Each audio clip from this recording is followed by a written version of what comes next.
hacemos, sí, son y 10. Y 10. Bueno, se irán sumando, me imagino yo, Así es, profe. a lo largo, si están con Sí. otras actividades. Bueno, Bueno, antes que nada, muy buenas tardes a todos los presentes. Muchísimas gracias, Mariana, por haber acogido esta propuesta en forma tan rápida y haberla hecho tan celera. Un poco para que sepan el contexto en el que surge este taller. El año pasado, digamos, ya venimos con esta problemática, que es la que vamos a abordar, de hecho, en este rato que compartamos. Cuando presenté el proyecto el año pasado, en febrero, había 30 femicidios, es decir, que casi, digamos, durante el transcurso del inicio del año hasta el momento del proyecto, había fallecido al menos una mujer por día. Bueno, el proyecto después tuvo unas adecuaciones reglamentarias que la facultad exigía, hasta que finalmente se aprueba el 8 de agosto del 2019 a través de la resolución 293 del Consejo Directivo. Esta es la primera vez que la facultad toma, digamos, este tema como un tema, no es que no lo haya tomado con la relevancia pertinente, sino que lo toma ya hasta con una mirada académica. Por eso, digamos, la permeabilidad de hacer la modalidad de esta temática a través de un taller, destinados, digamos, el fin justamente eran todos los alumnos de las 3 carreras que nuclean, o las 4 carreras inclusive, el tema de turismo de Cafayate, licenciatura en administración, licenciatura en economía y contador público nacional. Yo celebro, viendo la pantalla, que haya muchos varones que están haciendo este curso, porque no es una cuestión en la que solamente nosotros lo vemos con una perspectiva femenina. Quiero que sepan que este curso está despojado de ideología, digamos, no está enmarcado en ninguna cuestión de ninguna trascendencia personal, ni de la doctora Gareca ni mía, en función de una marcada tendencia hacia una ideología ni feminista, ni nada que se le parezca. El tema va a ser abordado estrictamente en los parámetros científicos y en los parámetros reales. Le agradecía a Mariana, y en nombre de ella hago extensivo este agradecimiento a Bruno Cortés y a Nicolás Flores, las autoridades del Centro de Estudiantes, también a los consejeros directivos del Centro de Estudiantes que han participado en el debate de este taller. El mismo agradecimiento al decano, al licenciado Miguel Nina, porque realmente no hubo ningún tipo de cuestionamiento al momento de haberse planteado esto. La idea era, por supuesto, haberlo realizado en forma presencial, que claramente iba a ser mucho más enriquecedor que desde esta metodología, pero bueno, es la que nos estamos acostumbrando, es la que estamos manejando y es la que creo que vamos a seguir utilizando por mucho tiempo. La universidad ha dado un paso importantísimo este año cuando se determinan protocolos de cómo accionar ante la violencia en la universidad. Hay vigente una ley que no, digamos que no es la destinada a ustedes, pero hay vigente una ley que se llama Ley Micaela, que obliga a todos los poderes del Estado a capacitarse en cuestiones de género. Y ustedes se preguntarán por qué. Porque el empoderamiento femenino no solamente ha venido de la mano de buscar lugares o conseguir lugares. Claramente estoy nombrando una consejera superior del Consejo Superior como Mariana. Nosotros fuimos conquistando, digamos, claramente, con el devenir del tiempo, distintos espacios, o sea, de espacios políticos, espacios judiciales, espacios en el Poder Ejecutivo, espacios a nivel académico. Nosotros tenemos por primera vez una vicedecana en la facultad. Es la primera vez que una mujer tiene un rol tan preponderante al margen digamos, de las jefaturas de cátedra que pueden haber habido. No se trata solamente de eso, se trata de poner en valor el rol que tiene la mujer y el cuidado que debe tener adentro de la sociedad. O sea, el por qué este momento creo que es además oportuno. Nosotros estamos atravesados por una situación sociosanitaria mundial como es el coronavirus, este COVID-19 del que creo que cada día estamos mucho más preocupados. A nosotros nos tocó hoy una situación puntual laboral y realmente viene con ánimos de expansión. Pero este coronavirus también dejó en evidencia lo que hasta el mismo presidente en alguno de sus tantos discursos ha manifestado, que la otra pandemia que también estamos atravesando es justamente el femicidio. Entonces, creo que es oportuno que nosotros apropiemos estos conocimientos para nosotros o para terceros, a quienes se lo podamos transmitir y que por una razón no están presentes en este auditorio virtual, o que no están porque no son parte del sistema académico o por lo que fuere. O sea, no es solamente apropiarnos de estos conocimientos para nosotros, sino ponernos, digamos, a disposición con lo que nosotros receptamos en la sociedad, que creo que es el fin que tiene la universidad, al margen de formar en conocimientos. Para nosotros es fundamental formar hombres y mujeres de bien. Entonces esto trae aparejado todo: nuestra conducta en la vida cotidiana, nuestra conducta en el aula, nuestra conducta el día de mañana como egresados y profesionales. Es decir, lo mejor de cada uno. Leía una frase ayer que decía que, digamos, nos insisten con el lavado de manos y la higiene en cuanto a esta situación de la pandemia, y que el mundo necesita un lavado del corazón. Y yo la verdad que comparto, o sea, creo que también hace falta una mirada reflexiva, una mirada de auto inspección, llamémosle de alguna manera, y poder tratar de verdad de no desaprovechar esta oportunidad y sacar lo mejor que nosotros tenemos. Cuando, así como Mariana aceptó en forma inmediata y en ella el centro de estudiantes, porque la propuesta fue convocarlos a través del centro de estudiantes, la misma respuesta y la misma rapidez tuve de la doctora Rosaura Gareca, que es quien va a exponer en profundidad el tema. Rosaura es una mujer absolutamente comprometida con el género. Ha desempeñado, nosotros nos conocimos hace casi 9 años en la función pública, y desde ese momento que se puso a la palestra la política de género como una política de Estado, por lo menos del Estado provincial, ha trabajado incansablemente en la temática, no solamente capacitándose ella, sino que ha sembrado a lo largo de todo este tiempo un montón de semillas que hoy están dando frutos, mujeres que ha recogido, a las que le volvió a dar identidad, nada más y nada menos. Trabajó incansablemente para poner en marcha el polo integral de la mujer, que eso se lo va a explicar ella con mayor precisión. Digamos que cuando pensé en el proyecto, nunca fue la propuesta de abordarlo sola, sino que fuera una persona que estuviera involucrada en la temática en forma cotidiana. Y cuando se lo propuse a ella, no lo dudó. Así que mi agradecimiento, Rosaura, por este compromiso que no solamente tenés con, digamos, con tu tarea cotidiana, sino con el compromiso social, al poder ser tan generosa y poder brindar esos conocimientos a un ámbito diferente al que vos venís trabajando, que es la Universidad Nacional.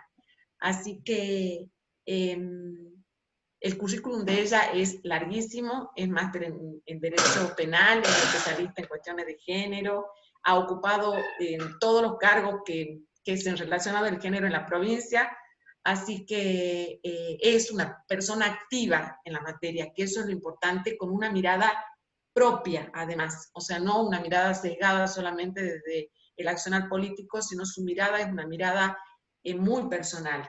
Y realmente digamos, el trabajo denodado que ella ha hecho en estos años se ha visto reflejado en todas esas mujeres que se lograron rescatar, en todos esos niños que tienen su mamá, y en todas esas familias que también ha trabajado para aminorar el dolor ante la pérdida, que no es menor. Así que muchísimas gracias por este espacio, muchísimas gracias a los asistentes, que sabiendo que ya estamos con un pie casi en las vacaciones, se toman el trabajo de poder participar de esta conferencia. Y bueno, yo lo vuelvo a ver al cierre. El auditorio es todo tuyo, Rosaura. Bueno, buenas tardes. Muchísimas gracias, Elizabeth. Muchísimas gracias, Mariana. Agradezco, yo soy la agradecida por la invitación, por poder compartir este espacio y poder charlar estas temáticas que son tan importantes y más en estos tiempos, ¿no? Elizabeth decía de la otra pandemia, y realmente las situaciones de violencia y de violencia contra las mujeres estadísticamente se han incrementado en este tiempo de aislamiento, ¿no? Entonces las mujeres principalmente se han visto como más vulnerables al estar en sus hogares y permanecer mucho tiempo aisladas, ¿no? Pensemos que una de las características de la violencia es esa, el aislamiento. Entonces, en este periodo se agudizó. Así que yo agradezco este espacio profundamente. Con Elizabeth nos conocemos hace mucho y hemos entablado numerosas luchas así contra viento y marea que tenían que ver con esto, con esta temática, ¿no? Y con las distintas aristas, porque esta temática no es lineal, tiene como muchísimas cosas debatibles, y que si abrimos el debate podemos estar horas debatiendo, pero lo importante es, como decía Elizabeth, es también poder trabajar desde lo normativo, es no decir, también tenemos normas que consagran, que protegen a las situaciones de violencia, o sea, protegen a las mujeres que se encuentran en situaciones de violencia, y es necesario conocer, el procedimiento, además para saber qué hacer, porque ninguna persona, ni ustedes, ni nosotras estamos ajenas a que en algún momento podemos atravesar situaciones de violencia. Y ahora lo veremos, incluso con algo más cotidiano. Yo siempre digo que las mujeres en algún momento somos o hemos sido víctimas de algún tipo de violencia, realmente por más sutil que sea, y es necesario visibilizar esas formas sutiles de violencia, ¿no? Como el acoso callejero, que ahora está incorporado como una modalidad de violencia en la ley. Porque esto nos pasa cotidianamente. Entonces mi propuesta es que podamos trabajar los tipos y modalidades, la conceptualización, y después podemos abrir con ejemplos, con indicadores, y después abrimos un espacio de preguntas, de intercambios, para que me puedan dar sus pareceres. Voy a tratar de abordar la temática integralmente, y si hay alguna consulta la vemos al final. Así que bueno, si les parece, ¿están de acuerdo? Yo tengo una presentación, no sé si puedo compartirla, Mariana. Si no puedo compartirla, Sí, no hay problema, charlamos igual. sí puede compartirla, doctora. Ahí está, El- a ver si ahí se me comparte. Ahí, sí, ahí está, ahí la estamos viendo. bien, perfecto. Bueno, como les decía, para trabajar las cuestiones de violencia tenemos que tener en cuenta ciertos como puntos de partida que tienen que ver con distinguir y saber que la violencia es un fenómeno multicausal. Cuando muchas veces escuchamos decir la violencia, viste que todos y todas nosotras tenemos teorías acerca de a qué se debe la violencia, ¿no? La violencia es por el alcoholismo, la violencia es porque se han vivido situaciones de violencia en la casa, la violencia se asocia con patologías de salud mental, se escuchan estas cosas a diario, y lo que debemos decir en ese sentido es que la violencia es un fenómeno multicausal, es decir, que no tiene una sola causa, sino muchas y múltiples causas. Por eso es tan complejo, y por eso también sería simplista decir que se debe, por ejemplo, a las problemáticas de adicciones o de alcohol, ¿no? Por ejemplo, como para dar un ejemplo. La violencia, la otra premisa es una violación a los derechos humanos, así ya se ha consagrado y se ha contenido en los distintos tratados internacionales de derechos humanos, con todo el avance normativo que ha habido en ese sentido. Es decir, ejercer una situación de violencia es una violación a los derechos humanos, y así está conceptualizada, ¿no? Incluso el camino va hacia conceptualizarla muchas veces como actos de tortura también, ¿no? Dependiendo de las situaciones de violencia. O sea que está contenida en el marco de los derechos humanos. O sea, hablamos de violencia, hablamos de violaciones a los derechos humanos. La otra cuestión es que para esto tenemos que comprender y saber qué es la perspectiva de género, a qué hace referencia, esa distinción famosa que también la deben haber escuchado entre el sexo y el género, por qué se la distingue, por qué se entiende al género como una construcción cultural independientemente de la cuestión biológica.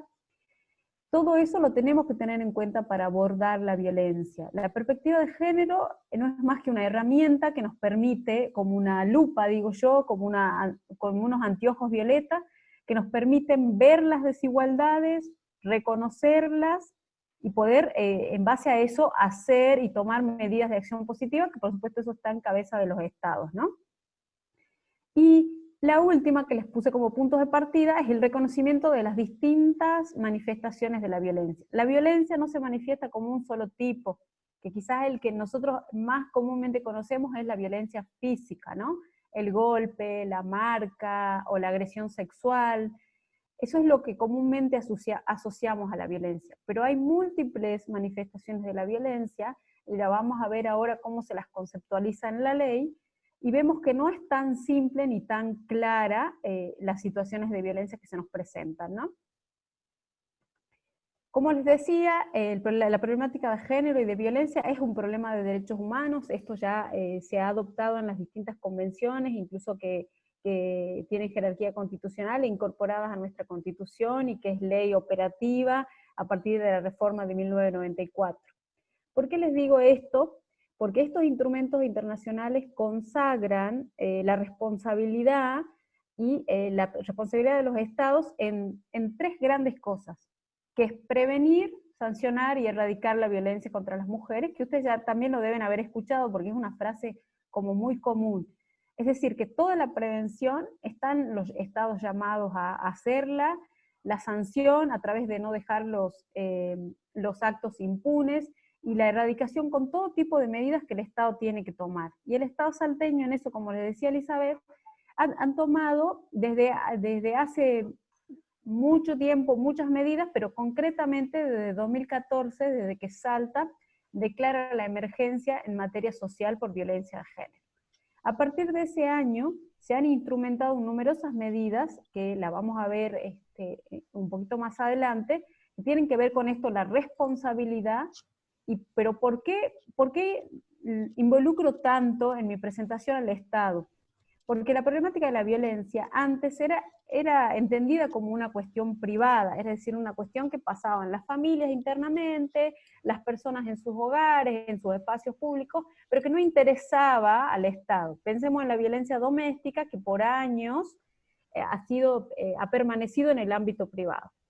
Al decretarse que las situaciones de violencia también interesan al Estado, también interesan a la sociedad, porque no es solamente que afecta a las víctimas, sino a la sociedad entera, es lo primero que tenemos que entender cuando trabajamos de las cuestiones de violencia, no interesan solamente a la persona que las vive, sino a la sociedad, porque eso perjudica, atrasa socialmente, pone a esas personas en una situación de desventaja absoluta para el acceso a otros derechos. O sea, es más complejo y en esa integralidad lo tenemos que ver. Entonces, resumiéndoles, es una problemática que interesa también a los estados, concretamente a nuestro país, que ha asumido compromisos internacionales, y es por eso que también la provincia declara la emergencia y toma un montón de medidas para prevenir, sancionar y erradicar la violencia contra las mujeres. Bueno, en el marco nacional es esta ley la que nos da la primera de 2009, que nos da la herramienta sustancial. ¿Por qué? Porque consagra todos los tipos y modalidades de violencia las que pueden sufrir las mujeres. Más adelante voy a hacer una distinción entre la violencia contra las mujeres y la violencia familiar. Baste para decir, y celebro también lo que decía Elizabeth, que hay muchos varones acá en la charla. Eso no es muy común en los espacios en los que yo generalmente doy talleres, no es muy común que los varones participen, así que me parece bien decirles hasta ahora que la protección, cuando veamos el procedimiento, la tiene tanto la violencia contra las mujeres como la violencia familiar, ¿no? La violencia familiar como algo más acostado al espacio de la familia, obviamente con un concepto amplio, ¿no? Incluye noviazgos, exparejas, y no solamente cuando ocurre en la casa, sino también en otros lugares, pero tiene ese tinte, ¿no? Tienen la misma protección. Por supuesto que no es lo mismo hablar de violencia contra las mujeres que hablar de violencia familiar, y dentro de la violencia familiar entran como personas damnificadas, si quieren, los niños, las personas adultas mayores, los varones. Sí, la protección la tienen igual, pero no es lo mismo, aprovecho para distinguirlas, porque en el caso, me adelanto a lo que iba a presentar, pero en el caso de del sujeto o la sujeta pasiva, digamos, de la protección. En el caso de violencia contra las mujeres es la mujer, y en el caso de la violencia familiar es más amplio, puede ser no solamente la mujer, el varón, la persona adulta mayor, las personas menores de edad. Pero ¿cuál es la característica de la violencia hacia la mujer? Y por eso yo les decía que tenemos que tener en cuenta la perspectiva de género, es porque existe esto que la ley denomina, y cuando define la violencia, habla de la relación desigual de poder, ¿no? Es decir, hay alguien fuerte que somete a alguien débil, y eso viene dado por los roles que se han construido socialmente, y que por mucho tiempo, a las mujeres estuvimos en situación de desventaja en el acceso a los derechos, ¿no? Pensemos en las carreras, pensemos en el voto femenino, en qué momento se adquirió, y sin ir más lejos, lo que Elizabeth planteaba al inicio de la charla, los lugares de poder o de ejercicio de responsabilidades que implicó para las mujeres una llegada más tarde, ¿no? Hemos llegado y hemos accedido a esos derechos más tarde. ¿Por qué? Porque se entendía que el ámbito propio de las mujeres hace muchos años era el hogar, la familia, el cuidado. Entonces se reservaba para las mujeres esos roles. Y por contraposición, para los varones, los roles que tienen que ver con el espacio público, que tienen que ver con el debate, la participación. Entonces todo eso aparece en la conceptualización de la violencia contra las mujeres, al decir que hay una relación desigual de poder. Entonces la característica de la violencia hacia las mujeres es que la sujeta damnificada es la mujer, y que existe esta relación desigual de poder. Existe alguien que somete a alguien más débil.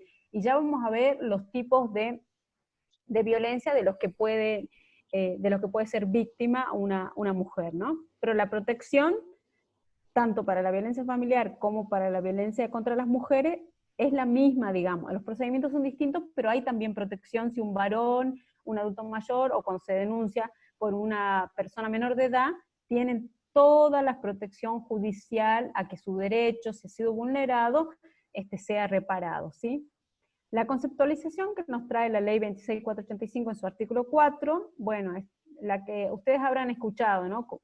Cualquier conducta que por acción o omisión, de manera directa o indirecta, tanto en el ámbito público como en el privado, basada en esto que yo les decía, en la relación desigual de poder, afectará vida, libertad, en definitiva los derechos de esa persona, ¿no? La integridad física, psíquica, sexual, y ahí veremos los tipos y modalidades, y quedan también comprendidas las que se dan desde el Estado. Esta mañana daba una charla a personas de policía y les explicaba la importancia de que como agentes estatales no pueden vulnerar los derechos de la persona, ¿sí? Al margen de que subjetivamente, como decía Elizabeth, todas estas temáticas nos llevan a nosotros a repensarnos y a reflexionar sobre nuestras prácticas. Pero además, cuando tenemos una responsabilidad, como puede ser la de un agente estatal, son responsabilidades específicas, porque tenemos sobre nuestras espaldas esto de lo que yo les decía como obligación del Estado de prevenir, sancionar y erradicar. Entonces, está prohibido ejercer actos de violencia por parte de los estados o de esos agentes, pero además tienen la obligación de prevenir, sancionar, lo que les decía, ¿no? En cuanto a los tipos y modalidades, bueno, la ley también es clara y ha tenido dos modificaciones fundamentales el año pasado, en 2019, que vienen a completar todos los tipos y las modalidades de violencia. Los tipos hacen referencia a las formas en las que la violencia se presenta. Vieron que yo les dije al principio que no se presentaba la violencia de una sola forma, sino que había múltiples formas y manifestaciones. Bueno, los tipos son esas formas en que la violencia se presenta. Por el contrario, las modalidades son los ámbitos en los que se presenta esa violencia, que se puede presentar. Por supuesto que tanto tipos y modalidad es una definición, si quieren, académica, una separación académica y a los fines del estudio, para profundizar, pero en la práctica se dan todas mezcladas, nada es pura, no se presenta un solo tipo de violencia que uno diga, hay solo violencia física, por ejemplo. Generalmente si hay violencia física, hay violencia psicológica, y si hay violencia sexual implica las dos anteriores, ¿sí? Se presentan, y puede ser en el hogar, en la institución, se presentan mixtadas en la práctica y no es tan claro separarlas. Las separamos solo para estudiarlas y para profundizar, ¿no? Eso también quiero que sepan, porque cuando ustedes ven un caso, una situación de violencia, y si ustedes les pido que me cuenten uno, me van a contar uno que hay denuncias cruzadas, que uno denunció, que la otra denunció, que era esto, que en este momento, que primero fue por violencia psicológica, después por violencia física, después por violencia sexual. O sea, no se presentan puras en la práctica. Los tipos que consagra esta ley, que ya los vemos uno por uno, bueno, la física, la psicológica, sexual, la económica, simbólica, y la última es la política, ¿no? En el ámbito del ámbito de la participación pública de las mujeres, ¿no? El que básicamente tiene que ver con el derecho de elegir y ser elegidas. El derecho a elegir lo tenemos, bueno, hace 71 años, pero en la práctica el derecho a ser elegidas, en rigor de verdad no hay ninguna prohibición, por el contrario, hay por ejemplo la ley del 50-50, pero si uno ve las composiciones de las cámaras, ahí ve que no es tan 50 y 50. Pero ¿por qué por qué tienen que tomarse medidas de protección específica contra un grupo que no está teniendo el mismo lugar o en condiciones de igualdad al acceso a los derechos? Porque lo ideal, si ustedes si abrimos el debate, me van a decir, bueno, pero puede haber tintes discriminatorios en esa ley que protegen solamente a las mujeres y que le da derechos específicos. Justamente la perspectiva de género, como yo les dije, es poder ver esas desigualdades y viéndolas, visibilizándolas, tomar alguna medida. Lo ideal sería que no existan las leyes de cupo. Pero ¿qué pasa en la práctica si no existen las leyes de cupo? La desigualdad se incrementa. ¿Por qué? Porque si no se fomenta la participación de las mujeres, sobre que ya es escasa, va a ser casi nula, ¿me comprenden? Por eso se toma una medida de acción positiva, o discriminación positiva, que se llama. Eso en derecho no es discriminatorio, porque el derecho y los tratados internacionales protegen a la parte que se denomina vulnerable o grupo vulnerable.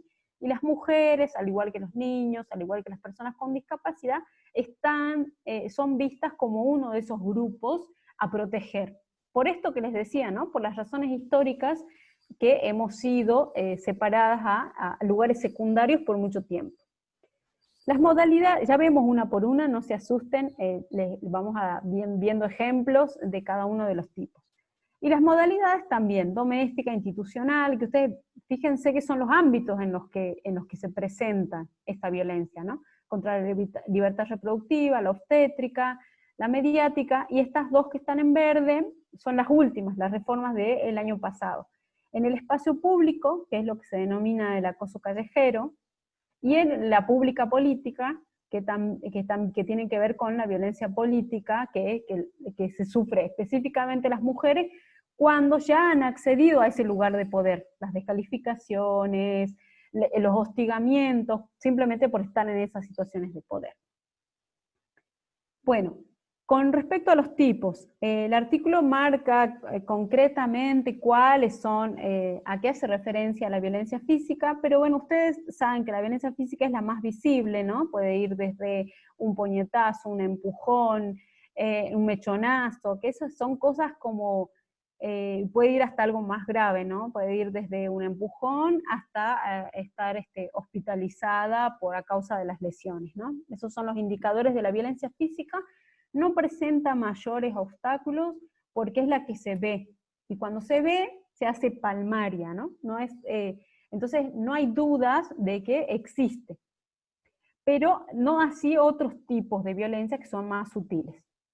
La violencia psicológica, si bien es cierto por mucho tiempo estuvo invisibilizada, ya ahora no es tanto, pero sí algunos tipos de cuestiones que siguen aún naturalizadas, y se ve mucho en los jóvenes, ustedes que son jóvenes, pero más en los adolescentes, es esto de la manipulación psicológica a través de las contraseñas de las redes. Es algo que en último tiempo se ha visto mucho, esto de compartir las redes, del control, ¿no? A través de las redes sociales, esto del WhatsApp, del compartir la ubicación en tiempo real, creo que así se llama.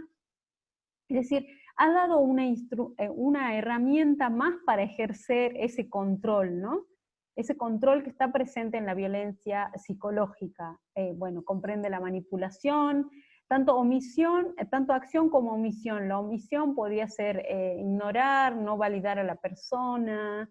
En una charla hace unos días me preguntaban si la infidelidad era un ejemplo de violencia psicológica. Y yo les decía, si en el marco de una relación de pareja no hay el acuerdo de estar con otras personas, y si hay una no validación, sí puede constituir violencia psicológica en el sentido de la negación de la otra persona, ¿no? No, por supuesto no estoy hablando de las situaciones en las que libremente se acuerdan, pero ese acuerdo es de dos personas que están en las mismas condiciones para acordar eso, de tener una relación libre, por ejemplo, ¿no? Pero era una de las cuestiones que me planteaban como ejemplo de violencia psicológica.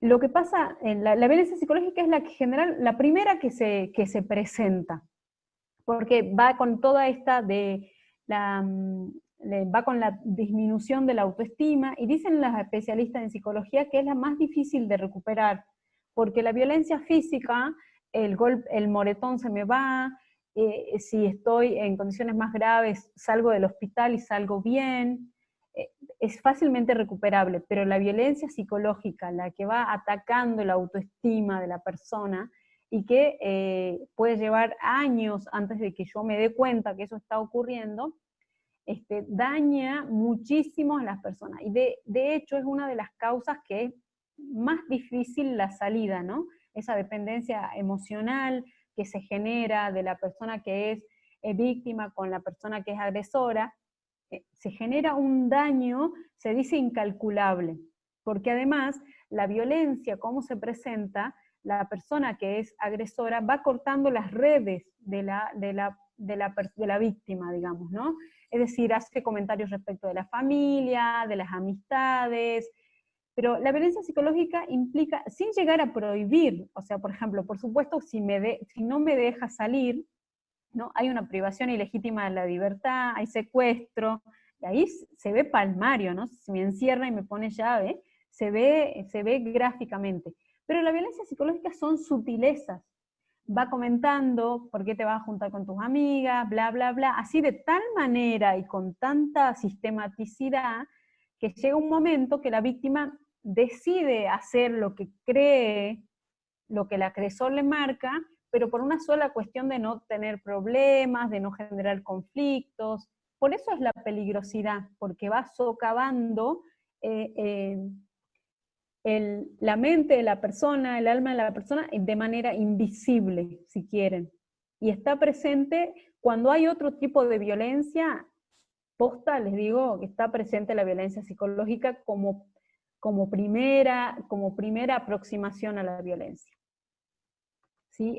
Por eso es importante visibilizarla, porque los otros tipos son más palmarios, se los ve más y no hay dudas, porque nadie duda cuando yo estoy con un moretón en el brazo o en el ojo, que hay violencia, ¿me comprenden? Pero en la violencia psicológica es más complejo, es más difícil.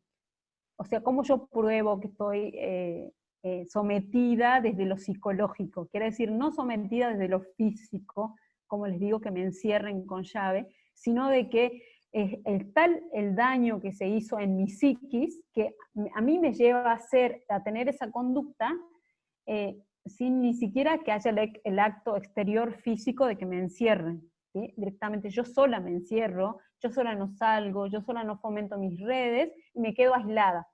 Y el aislamiento es la salida de una situación de violencia, ¿sí? La sexual es con toda conducta que tenga que ver con lo sexual no consentida. Así se ve también en el matrimonio, ¿no? Que implique la vulneración, la afectación de ese derecho de decidir libremente si tener relaciones sexuales, y que puede ser de manera explícita, como que me obliguen, como de manera implícita, como a través de las amenazas, la coerción, el uso de la intimidación, ¿no? Si vos haces esto, si no haces esto, ¿no? Lo famoso, hay estudios que también en el caso de los adolescentes se marca, es esta la famosa prueba de amor, que ustedes dirán, eso es desde otro siglo. Bueno, hay muestras y hay indicios que sigue pasando, esto de que sí, y pasa en la iniciación sexual de las personas, esto es decir, si no tenemos relaciones, yo después no te quejes, ¿no? Esas sutilezas, no digo que diga efectivamente, te voy a tomar por la fuerza, sino que es decir, si vos no haces esto, te dejo, yo me busco otra persona, etcétera, etcétera. Todas esas manipulaciones también incluyen dentro de la violencia sexual. Por supuesto, acoso, abuso, esclavitud, trata de personas, todo eso está incluido, pero no reparo en eso porque quizás es lo más visible. Si alguien me tiene contra la voluntad y me explota sexualmente, es obvio que es violencia sexual, ¿no? Pero sí hay también sutilezas de manipulación, de amenazas, que también hay que visibilizarlas como un tipo de violencia. La violencia económica o patrimonial también es un mundo y se podría hablar mucho, pero básicamente es la que se dirige a menoscabar los recursos económicos y patrimoniales de la persona, de la mujer, ya puede ser por no dejarla trabajar o por, digamos, quitarle sus pertenencias, o por simplemente si no trabaja es por controlarle los ingresos, en qué gasta, cómo gasta, ¿no? Hay muchos casos que tienen que ver con eso, ¿no? Como la falta de provisión, cuando la mujer no trabaja es mayor riesgo, pero no es el único riesgo, ¿no? Cuando no trabaja, pero ¿por qué es tan peligrosa la violencia sexual? Porque es un instrumento para otros tipos de violencia. ¿Por qué hacen que la persona, si no tiene medios, no tiene recursos, le sea mucho más difícil la salida de esta situación de violencia porque no tiene esos medios y si además no tiene redes, ¿no? Como les dije, que se va socavando todas las redes de amistades, de familia, se encuentra finalmente sola, sin saber a dónde pedir ayuda. Y por eso es tan importante la cuestión de no brindar alimentos para la manutención de los hijos, cuando los hijos se quedan con la madre, también es considerado un tipo de violencia económica. Hay mucha jurisprudencia respecto a esto. Básicamente incluye desde no darle los medios para subsistencia hasta controlarle los ingresos, a controlar si trabaja o no trabaja, e incluye la violencia, el tipo económica o patrimonial, ¿sí? Básicamente es eso, porque se ven casos de mujeres que, por ejemplo, trabajan, pero se ven obligadas, o por mantener la dinámica familiar en armonía, a entregar todos sus ingresos para que sea administrado por el varón, pero no es lo más común. Lo más común de la violencia económica patrimonial es la falta de sustento hacia la mujer y hacia sus hijos. Eso hoy en día es lo más común que está pasando. Incluso el no trabajar es hasta por ahí nomás, no es tan común en estos tiempos, ¿no? Pero si ustedes ven dinámicas familiares que se organizan en base a de que una de las personas trabaje y la otra se quede en el hogar a hacer las tareas, trabaje fuera, digo, ¿no? Trabaje remunerado, o sea, a cumplir otras tareas, vemos que el 98%, les diré, son mujeres las que permanecen en los hogares haciendo trabajos de cuidado y de atención a los hijos, y son los varones los que salen. Hay pocos casos a la inversa. Pensemos que esa dinámica está bien, no hay problema con esa dinámica porque se puede ordenar fácilmente, pero ¿qué pasa si la persona que trabaja remuneradamente no le da los recursos para que la otra persona pueda proveerse de sus necesidades? Ahí está el riesgo, ¿me comprenden? No digo que la dinámica sea mala de que una persona trabaje y la otra trabaje en el hogar, trabaje fuera, digamos, remunerado, sino que cuando se dan estas situaciones en las que hay alguna limitación en los recursos económicos de la persona. La simbólica es la que vemos a diario en los programas de televisión, que tienen que ver con sostener esos patrones estereotipados, mensajes, valores, signos que transmitan esa desigualdad. Y en publicidades, ustedes, si les abro el micrófono, ustedes me podrán decir un montón de ejemplos de cervezas, de perfumes, de autos, de productos de limpieza, y los programas de televisión que objetivizan a los cuerpos de las mujeres, Tinelli a la cabeza, son todos estos casos de violencia simbólica. ¿Qué pasa con este tipo de violencia? Es denunciable, por supuesto, pero y se han tomado medidas, obviamente las medidas son multas de ese tipo, ¿no? Los distintos tipos de violencia tienen distintas sanciones. O sea, obviamente que por violencia simbólica no va a ir una persona detenida, ¿me comprenden? Pero sí se puede tener otras sanciones, y esta se fundamenta también en el ámbito, se vincula, digamos, y es muy parecida a la modalidad mediática, que es decir, tienen otros tipos de sanciones y es crucial los medios de comunicación. Y ahora los medios de comunicación y todo, incluye las redes sociales, los grupos de WhatsApp, etc. Por eso cada vez más hay denuncias respecto de una cuestión estereotipada o alguna discriminación, o hay muchas denuncias en el INADI de discriminación por los grupos de WhatsApp, por lo que se publica en los grupos de WhatsApp. Así que tengan mucho cuidado con compartir las cuestiones en los grupos de WhatsApp que den esta idea, que ni siquiera puede no llegar a ser la violencia expresa, sino que pueden ser que coloquen los chistes esos que se comparten, por más graciosos que sean, no los compartamos, que tienen que ver con los roles de la mujer, ¿no? Los roles de la mujer en el manejo, cómo se critica a las mujeres cómo manejan, desde las cuestiones de limpieza, de lavarropas, las cuestiones estas de hogar, de blanquería, que nos ponen propios a las mujeres, y desde eso que se comparten roles y estereotipos bien marcados, femeninos y masculinos, hasta la objetivización de los cuerpos, ¿no? Mujeres desnudas, etcétera, etcétera. Y no tiene que ver que la mujer dé su consentimiento, porque siempre es otro cuestionamiento que se presentan, es que, bueno, pero la mujer quería y salió así.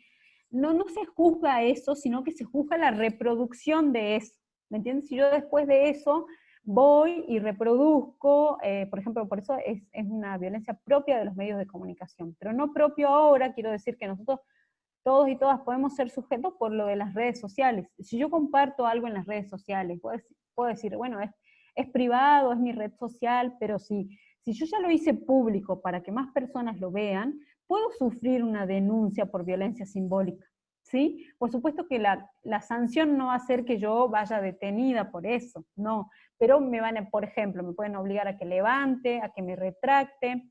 Recuerden todas estas medidas que de Babi Echecopar, ¿no? Se le ordenó mediante la justicia que él en su espacio de programa de radio, creo era, pudiera generar un micro, creo que de 10 minutos, en el que hablara de estos temas.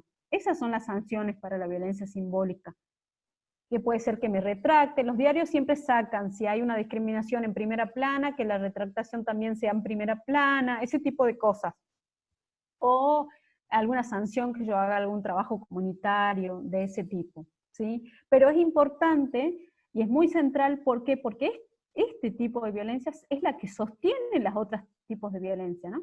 Si yo tengo en mi cabeza, yo varón, y que soy agresor de mi pareja, por ejemplo, si yo tengo en mi cabeza todos los estereotipos de lo que una mujer debe ser bien marcada, estereotipada, ¿qué es lo que yo le voy a pedir a esa mujer?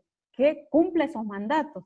Y si no los cumple, ahí es donde vienen los hechos de violencia, ¿me comprenden? Entonces todas estas situaciones no es que no importen, sí importan porque sostienen a los otros tipos de violencia, ¿sí? Son instrumentos como el caldo de cultivo, la tierra fértil, para que los otros tipos de violencia más graves, que afectan a la integridad física de manera desproporcionada, se den, ¿me comprenden? Entonces por eso es importante también removerlos. Acuérdense, en este tipo de violencias, todas las campañas de Avon, ¿viste? Que varones interpelaban a varones con respecto a hay mucha producción, y en la televisión este tipo de violencia se ve tanto de la mala práctica como de las buenas prácticas, ¿sí? Hay muchas buenas prácticas. Está habiendo muchas buenas prácticas. Y por último, la violencia política, las que les digo que fue una reforma del último mes del año pasado. Bueno, se refiere a esto, ¿no? A impedir, obstaculizar o restringir la participación política de las mujeres, vulnerando ese derecho a la política libre de violencia, va desde que no las dejan participar, o desde las comisiones, o que una vez accediendo ya se le ponga barreras, ¿no? Porque no sé si ustedes habrán escuchado esto lo del techo de cristal y lo de las paredes de cristal. Significa que a las mujeres les es más difícil acceder, pero ¿por qué es esto? Porque el acceso mismo de la mujer al mundo del trabajo ha sido más tarde que el de los varones, ¿no? Eso es un hecho histórico indiscutible. Y el primer acceso de las mujeres a los trabajos han sido trabajos que han tenido que ver con los mismos roles que las mujeres teníamos en el hogar, de cuidado de los niños, de cuidado de las personas mayores, ¿no? Entonces tenían que ver con esto de los primeros trabajos que tuvimos son en el mundo de la salud, enfermeras, ¿no? Hasta ahí se llegaba, en el mundo del trabajo también, a situaciones de educación, de cuidado de niños, de ancianos, esos fueron los primeros trabajos. Por supuesto que ya no se puede hablar de esa falta de acceso a los lugares, la universidad pública, todo, o si yo quiero estudiar las carreras de ingeniería, eso no está. Pero como hecho histórico, las mujeres siempre llegamos como más tarde al acceso a estos derechos en condiciones de igualdad. Pero a la vez que llegamos, se nos hace muy difícil, por ejemplo, ministras, ¿cuántas hay en el gobierno de la provincia? 2 o 3, juezas de la Corte de Justicia lo mismo, es decir, la mujer tiene acceso, pero los lugares de mayor relevancia, ahí es como más difícil y es lo que se denomina el techo de cristal, ¿sí? Entonces, esta cuestión de la participación en la vida política, nosotros hace 71 años no votábamos. Entonces es reciente y es relativo a esto de que se tienen que tomar medidas para proteger a que las mujeres puedan participar. Y va mucho más allá de que pueda yo debatir. Los debates, ustedes saben, si son de madrugada. Si yo soy madre, digamos, ¿no? Hay toda una cuestión, si no hay un sistema de apoyo para que yo pueda dejar a mi niño o niña, no puedo ir a los debates a la madrugada, no puedo ir a las reuniones políticas. A eso se refiere a tener en cuenta la situación de las mujeres. Es decir, si tienen niños pequeños, prácticamente si no hay un sistema de apoyo, no van a poder participar, no van a poder participar en la vida pública, porque tienen limitaciones propias que no las tienen los varones, ¿sí? Por esto, ¿cómo se ha dado, no? Las modalidades, bueno, la violencia doméstica es la que es entre los integrantes del grupo familiar, independientemente del espacio físico, como les decía, pero tiene que ver con la dinámica familiar, ¿no? Que es la primera que se consagró y no se discutía, que tenía que ver con la violencia doméstica. En el caso de la violencia doméstica y en la pareja, les quería hacer, no lo tengo en la placa, pero les quería transmitir esto del ciclo de la violencia que ustedes lo deben haber escuchado, de las 3 fases, ¿no? La primera, la acumulación de tensiones, cuando ya todo se va generando, el estallido finalmente de la expresión de la violencia, y el tercer ciclo, que es, como se dice, el más peligroso, que es el de luna de miel, que es el pedido de perdón. ¿Por qué les digo este ciclo? Porque en todos los casos se da, y esto es circular, digamos, ¿no? Hay una tensión, hay un estallido de la tensión y hay un pedido de perdón. Lo tenemos que esperar porque así es la propia dinámica de la violencia. Entonces hay un pedido de perdón, promesas de cambio, regalos, y en la dinámica se presenta que eso puede pasar una vez en un año, y se da espiralado, pero se vuelve a repetir. El riesgo es alto cuando se repite muy seguido y en espacios cortos de tiempo, no sé, puede ser una semana, un día, unas horas, ¿me comprende? Y ahí es el riesgo. Nosotros, ¿para qué nos sirve que sepamos esto? Para esperar esas situaciones, porque es decir, si nosotros nos encontramos con que una amiga está siendo víctima de violencia, tenemos que esperar que esté en ese ciclo, que lo cierre y lo vuelva a abrir, ¿sí?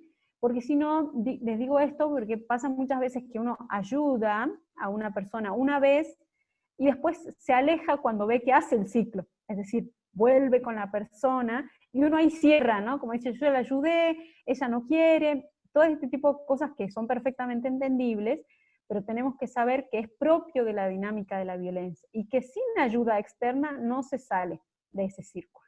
Tiene que haber otra intervención, un apoyo específico para salir de ese círculo. Y cuando ese círculo se vuelve a repetir y en tiempos más cortos, es muy peligroso. En los equipos de asistencia se da mucho que se los escucha, dice, hicimos intervenciones brillantes y después finalmente los vi de la mano caminando y se sienten como una frustración porque se espera que la salida de la violencia sea cuando termine el primer ciclo, pero eso rara vez, les digo, pasa. Generalmente pasan muchas veces, y es más cuando la persona denuncia, y ante la pregunta de cuándo fue la primera vez, se sorprenderían de lo que dicen. Años, años. Generalmente no se denuncia la primera situación de violencia porque es esto, es una dinámica, y una dinámica que por mucho tiempo estuvo sostenida socialmente, porque no estaba bueno separarse, porque por un montón de razones que ustedes conocen y que son los famosos mitos en relación a la violencia, que son esos mitos. O sea, que es decir, la violencia es una violación a los derechos de la persona y ninguna persona tiene por qué padecerla, sufrirla, por ninguna razón, ¿no? Porque también hay en esto de los mitos, hay el mito, esto de que la víctima siempre es culpable, ¿no? ¿Qué habrá hecho? Esto siempre está en el imaginario social, pero eso no nos culpemos de por qué esto está, sino porque es la cultura en la que estamos inmersa, ¿no? Siempre se tiende a preguntar qué se habrá hecho, cuál habrá sido la circunstancia, ¿no? Para que lo llevó para ese estallido de violencia. Son estas cosas que se presentan. ¿Qué tenemos que saber con esto? Que no hay ninguna persona en ninguna circunstancia, haga lo que haga, que tiene derecho, por así decirlo, a sufrir este tipo de violencias, ni se lo merece, ¿me comprenden? Porque la dinámica de la violencia es como mucho más profunda y compleja que responsabilizar a un hecho o una causa, ¿no?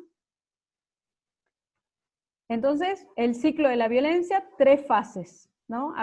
Acumulación de la tensión, estallido de la tensión y pedido de perdón o luna de miel. Hay distintos, la llaman de manera distinta, pero es ese periodo de reconciliación, de promesas de cambio, de flores, de chocolates, de regalos, que eso está. Y después otra vez vuelve a empezar el ciclo, porque si no hay asistencia externa, tanto para la persona agresor como para la persona víctima, es difícil esa salida, es difícil romper. No digo que no se haya hecho, ni que no haya mujeres que no lo hayan hecho, pero digo que es difícil, porque es un proceso, y si los pensamos que ha habido violencia psicológica, y ha habido ese maltrato emocional durante mucho tiempo, pensemos que va a tardar mucho tiempo eso en sanar, y suponiendo que yo me dé cuenta, porque puedo estar inmersa y no me dé cuenta. Puede pasar eso por mucho tiempo. Otra de las modalidades de la violencia institucional, no sé cómo voy de tiempo, la violencia institucional es ejercida por las instituciones y por los funcionarios y agentes, tanto de una institución pública o privada, ¿no? Es el espacio en el que se da. Por ejemplo, en una mujer en situación de violencia, yo voy a denunciar y no soy tratada adecuadamente, soy revictimizada, me tratan mal, no me atienden. En ese caso, además de la violencia que yo sufro violencia institucional porque las personas encargadas de proteger mi derecho no me están dando un trato adecuado, ¿no? Tiene que ver con las instituciones, que no solamente del Estado, los gremios, la universidad, todo la institución pública o privada puede ser sujeto activo, digamos, de la violencia institucional. La violencia laboral se reduce al ámbito del trabajo, ¿no? En los ámbitos públicos y privados también, que se obstaculiza al empleo, la contratación, el ascenso, la estabilidad. Acá es aplicable lo que yo les decía, el techo de cristal, o puede ser que, por ejemplo, se nos pida, o algo más sutil, que es que tengan que ver con el estado civil y con la maternidad, ¿no? Es decir, esto se da mucho en el ámbito privado. Se exige o se nos pregunta a nosotras las mujeres la edad primero, si el estado civil y si para ver esto si tengo hijos, porque digamos, porque me ocupo de otras cosas, entonces no soy la empleada que está buscando la empresa. Todo eso es violencia laboral si se discrimina respecto al varón. Si alguien no me toma, yo tengo capacidades, voy, paso los exámenes, doy mi currículum, todo, y aparentemente por lo que no me toman es porque, no sé, tengo hijos pequeños, por ejemplo, o estoy embarazada, es lo común, porque después me tomo la licencia esa amplia, ¿no? Me tomo una licencia después que sea madre, entonces pues la empresa buscan, y por eso cuando se leen los avisos del diario, eso cuando se preguntan de la presencia es violencia simbólica. Preguntan de cuando ponen solteras sin hijos o cosas así, también están incursionando en violencia laboral, además de la simbólica. Eso se puede. La violencia laboral, ha habido muchos casos y muchas denuncias, es muy compleja de tomar las medidas porque es en el mismo ámbito, muchas veces, que pasa en el mismo ámbito de una oficina, por ejemplo. Entonces es difícil tomar las medidas, se han tomado malas prácticas con respecto a esto, que es a la persona que denuncia, por ejemplo, trasladarla, ¿no? Si yo tengo un problema con mi compañero, y resulta que yo hago la denuncia, y a la que es trasladada y castigada soy yo, digamos, cuando debiera ser al revés. Eso se da mucho también. Porque es difícil buscar una medida, ¿sí? Violencia contra la libertad reproductiva, estas son específicas, obviamente de las personas gestantes, ¿no? Que vulnera el derecho de las mujeres a decidir libre y responsablemente el número de embarazos o intervalos entre los nacimientos. Esto sigue pasando con el acceso a los métodos anticonceptivos también, ¿sí? Sigue pasando en lo que quizás va una mujer y se le piden ciertos requisitos de autorización del marido, etcétera, etcétera. Sigue pasando esto por ejemplo, para la ligadura de trompas, si la mujer es casada, o sea, hay todavía una cuestión de que no se permite decidir libremente a la mujer cuando por ley efectivamente tiene ese derecho. Bueno, la violencia obstétrica es en el momento del preparto, parto, posparto, ¿no? Es la violencia que yo puedo llegar a sufrir si no me es respetado ese derecho, que puede ser tanto la medicalización, la falta de medicalización, puede ser, por ejemplo, llevarme hacia una cesárea cuando yo puedo, estoy en condiciones y una cuestión médica, puedo tenerlo por parto natural, o al trato deshumanizado que se da, ¿no? Si pido medicalización, o como no la quiero también y me medicalizan, ¿sí? ¿Viste? Ahora está todo esto en discusión, lo del parto respetado, hay una ley de parto respetado, entonces decir que co-construir entre el médico y la persona embarazada, cómo va a ser ese proceso, ¿sí? Y si yo en ese proceso sufro algún tipo de violencia por medicalización, exceso de medicalización, o simplemente me tratan mal, en los relevamientos había muchos que se decía, ¿no? Que los insultos propios eran en ese momento, bueno, pero si no te costó abrir las piernas en otro momento, ¿por qué no lo haces ahora? ¿O por qué gritas tanto ahora? Todo ese tipo de ejemplos y de conductas que se dan en esos momentos constituyen lo que es la violencia obstétrica. Hay muchos relevamientos respecto de eso. La violencia mediática es lo que yo ya les había dicho, con la violencia simbólica como tipo, ¿no? La prohibición y difusión de los mensajes, medios masivos de comunicación están, ¿no? Que de manera indirecta o indirecta promueva la explotación de las mujeres o atente contra la dignidad, ¿no? En mensajes de pornografía, que es lo más claro, pero sí hace referencia a todo lo que les mencioné de los medios de comunicación. Y los medios de comunicación incluyen las redes sociales. Entonces, si hay una objetivización de las mujeres por las redes sociales, vieron esa publicidad de Axe, creo que era que se ponía un perfume, y era como que todos se descontrolaban y un poco más abusaban de esa mujer. O sea, como que generaba el perfume, digamos, la esencia, un descontrol, y generaba que varones puedan, y entonces en la foto se veía a la mujer acostada, y a un montón de varones como que se le tiraban encima, digamos. Esa publicidad ha sido levantada justamente por constituir violencia simbólica y violencia mediática contra las mujeres, y muchas ¿se acuerdan una de la cerveza Andes que reproducía estereotipos? No sé si se acuerdan, después la pueden buscar en YouTube, si es que no la levantaron todavía, era decían, una separación, y la mostraba a la mujer como una loca, y que se había llevado todo de la casa en una separación, y que le había dejado, no sé, se veía un foco y una silla, y el varón sentado en la silla, que decía, bueno, no se llevó el foco porque no sé qué, y no se llevó esta silla porque no quiso.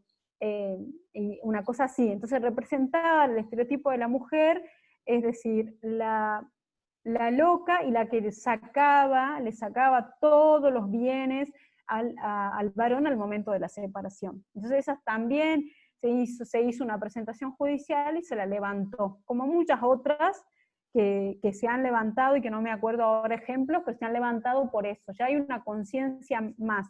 La sanción en esos casos es levantarla. Es levantarla, pedir que, por ejemplo, que ahora se está pidiendo que la empresa se capacite, por ejemplo, que tome una capacitación en género, y si es un diario, eso, que saque alguna publicación. Y ahora los medios, como les decía, las medidas más novedosas, como es como la del Babi Echecopar, que lo obligaron que hable en su microdiario, creo que de 10 minutos, de cuestiones que tenían que ver con la igualdad y la violencia, como una sanción. Y después, sin hablar de las sanciones de multa, esas son las sanciones.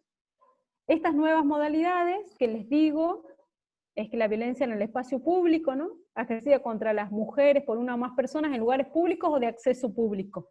Que el espacio es la calle, digamos, lugares de acceso público, parques, etcétera, ¿no?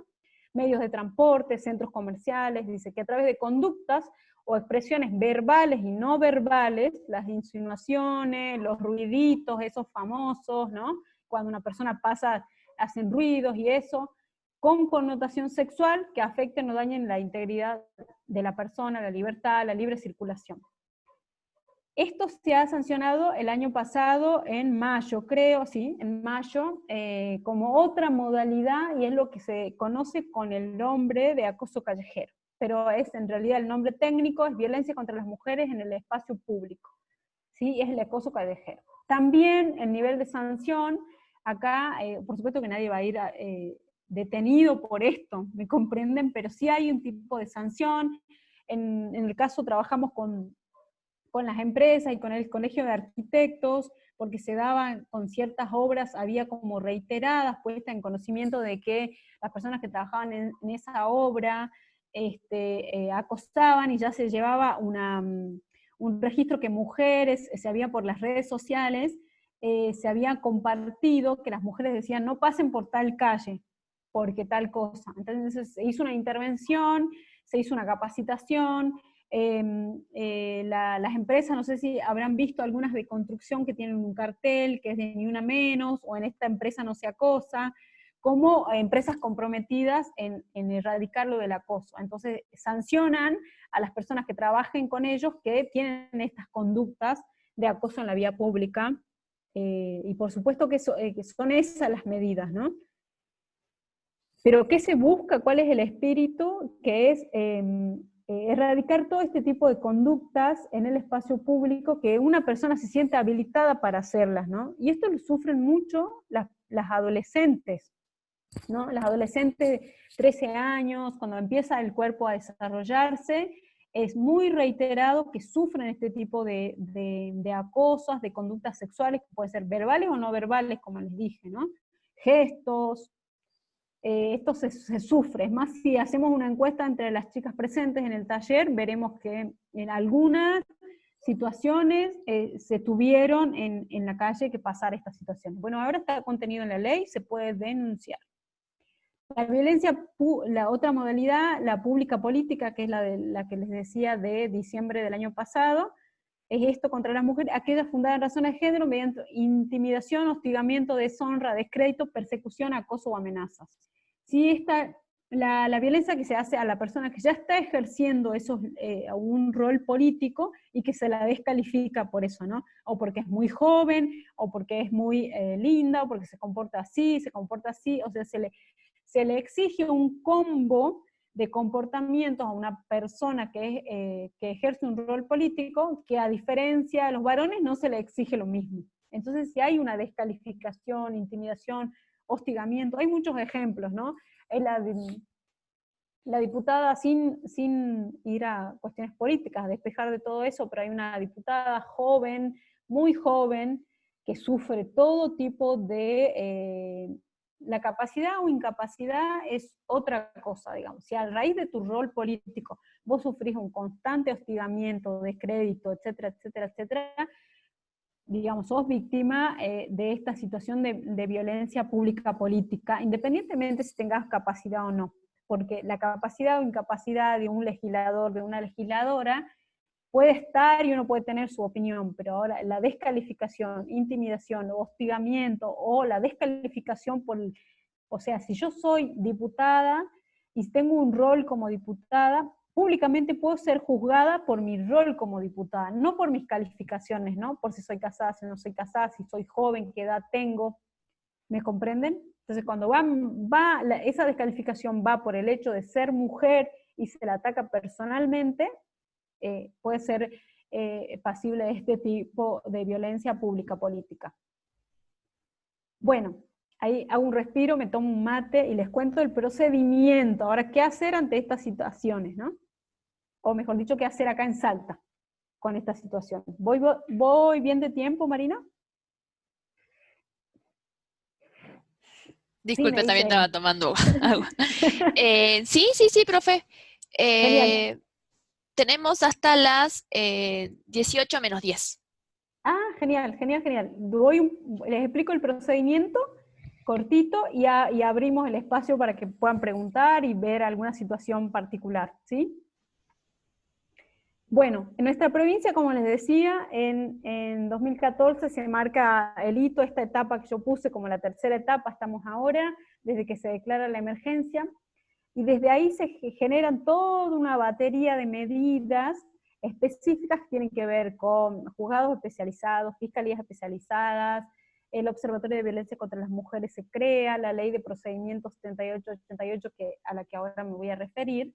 Entonces estaríamos en esta etapa, ¿no? Antes 2016, la problemática estaba, 2006, perdón, estaba invisibilizada, en 2006 ocurre este trágico hecho de Yapur Alderete, lo habrán escuchado, que origina la ley de violencia familiar, ¿no? Que es por una mala actuación, no se toman medidas y el señor Yapura termina quitándole la vida a la señora Alderete y a dos de sus hijas, creo.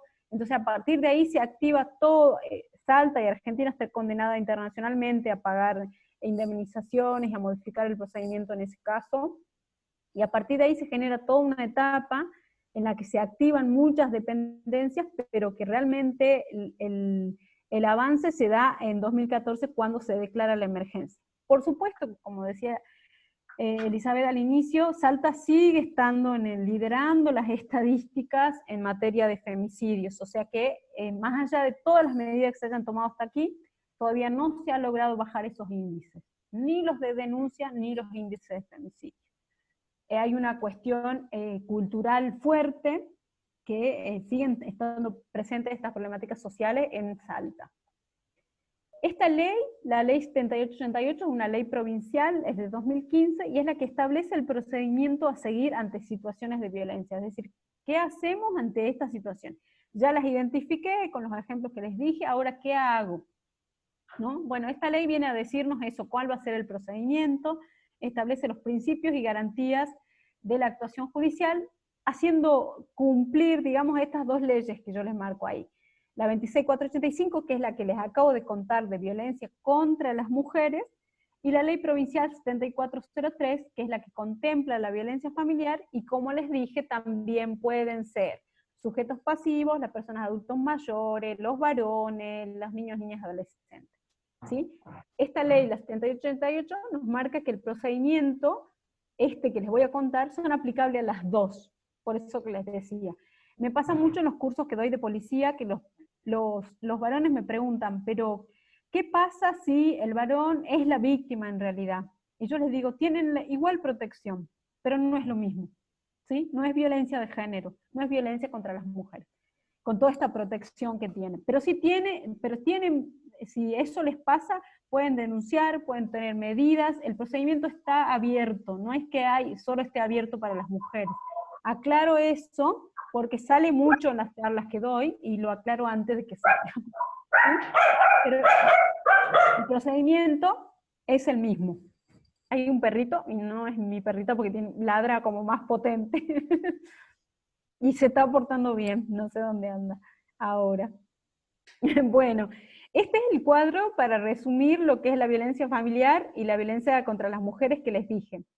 La violencia familiar es más acotada a solo esos tipos y al ámbito que les dije, al doméstico, al del hogar, ¿sí? Al hogar, pero que no es estrictamente la casa, ¿no? Es como un sentido amplio. Incluye el noviazgo, incluye la pareja, expareja, no es acotado, ¿sí? No es solamente el matrimonio, la convivencia, eso ya son cuestiones que se han superado, ¿sí? Ya ahora, para estos fines, para los fines de la protección de la violencia, no importa si es casado o no casado, pareja es pareja, convive, no convive, es novio, novia, o vaya, nadie se pone de novio, o tienen una relación de cualquier otro tipo, ¿sí? O son parejas ocasionales, o como le quieran llamar, es lo mismo, ¿sí? Y la protección que les decía, la misma, ¿no? ¿Quiénes pueden denunciar? Y esto también la ley ayuda a aclarar respecto de que cualquier tercera persona lo puede hacer. ¿Por qué les digo esto? Porque antes no se permitía, ¿sí? Antes de 2015 esto estaba como controvertido, había casos que se tomaban y había casos que no. ¿Quiénes pueden denunciar? La persona, por supuesto, afectada, que se considera afectada, o su representante legal, la niña, adolescente, directamente, o a través de sus representantes. Acá tenemos que recordar no solamente la ley 26061, sino el nuevo Código Civil y Comercial que se modificó en 2015, y que crea la categoría de adolescentes para las personas mayores de 13 hasta los 18. Entonces, menores de 13, si es niño o niña, de 13 a 18 si es adolescente, y de 18 ya somos mayores de edad, ¿no? Entonces, para las personas mayores de 13, es decir, los adolescentes y las adolescentes, tienen reservado el ejercicio de sus derechos personales de manera independiente, independientemente de los progenitores. Digo esto porque esto en su momento nos costó muchos debates, que después finalmente el Código Civil lo aclaró. Entonces si es mayor de 13 puede. O sea, ¿qué quiero decir? Que si va sola una chica de 15 a hacer la denuncia, la persona que le toma la denuncia no tiene por qué decirle vení con tu progenitor. ¿Me comprenden? O sea, le tienen que tomar la denuncia, porque ya está previsto que el ejercicio de sus derechos personales, y más si es para protección de su persona, de su integridad física, le tienen que tomar, ¿sí? Solo si viene una persona menor de edad, menos de 13 años, ahí sí les tienen que decir, vení con tu progenitor, activar otro sistema. Pero si es mayor de 13, no. Cualquier persona, cuando la persona tenga discapacidad o afectada en su condición psíquica o física, pero la ley posibilita a cualquier persona, sea vecinos, familiares, tercero interesado, si pasé por la calle y vi una situación y quiero denunciarla, la puedo denunciar, y las autoridades encargadas de tomar la denuncia no tienen por qué negarlo, ¿sí? En esto, ahora a ustedes quizás les parece, que son jóvenes, les parece que me dice, pero no me está diciendo nada nuevo, ¿viste? Pero sí, sin embargo, para los que tenemos un poquito más de años, en otro momento no se permitía. Y viene a despejar las dudas también, porque muchas veces se escucha, bueno, pero mi vecina y yo no sé qué hacer. Se puede hacer la denuncia. Ahora, la denuncia no tiene ninguna formalidad, ¿sí? Puede ser, por ejemplo, si se trata de una persona menor de edad, yo puedo llamar a la asesoría de incapaces, puedo mandar una nota, o sea, no es necesario que yo me constituya, relate los hechos, o sea, como para desmitificar lo que es una denuncia, ¿no? Es una puesta en conocimiento de la autoridad para que se tomen una medida. Y de una situación que a mí me parece que puede estar siendo. Yo no tengo que dar fe, ¿me comprenden? Es decir, yo no tengo que estar seguro, o sea, no tengo que buscar prueba ni nada. Simplemente me parece que una situación, o vi una situación, relato lo que vi, cuento lo que vi, pido que se indague, que se aborde la situación de violencia. Esto no es que yo tenga que estar seguro, ni tener pruebas, o sacar una foto, ¿me comprenden? Eso también para desterrar lo que implica. y apela un poco a la corresponsabilidad, porque yo les dije al inicio que la problemática de la violencia era una problemática social que nos involucraba como comunidad, entonces se apela a la corresponsabilidad de los ciudadanos o las ciudadanas. Si tenemos conocimiento de estas situaciones, puede ser mi vecino, amiga, etcétera, etcétera, puedo poner en conocimiento de la autoridad para que se activen los canales de protección. Puede ser que no se llegue a una medida, pero quizás ya se dio vista a un equipo interdisciplinario, quizás el agresor ya ve que lo están observando, o sea, alguna genera, o alguna medida de impacto se genera.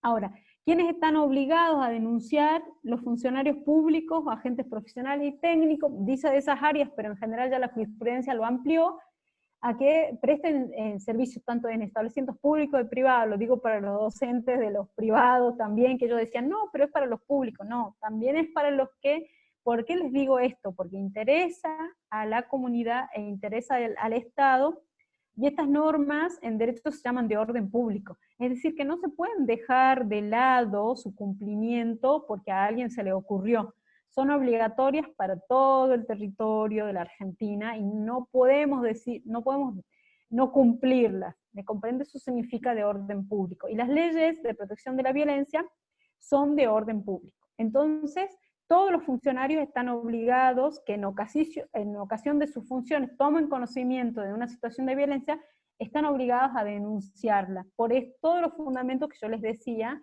de la protección específica ante situaciones de violencia y por la responsabilidad del Estado en esta materia.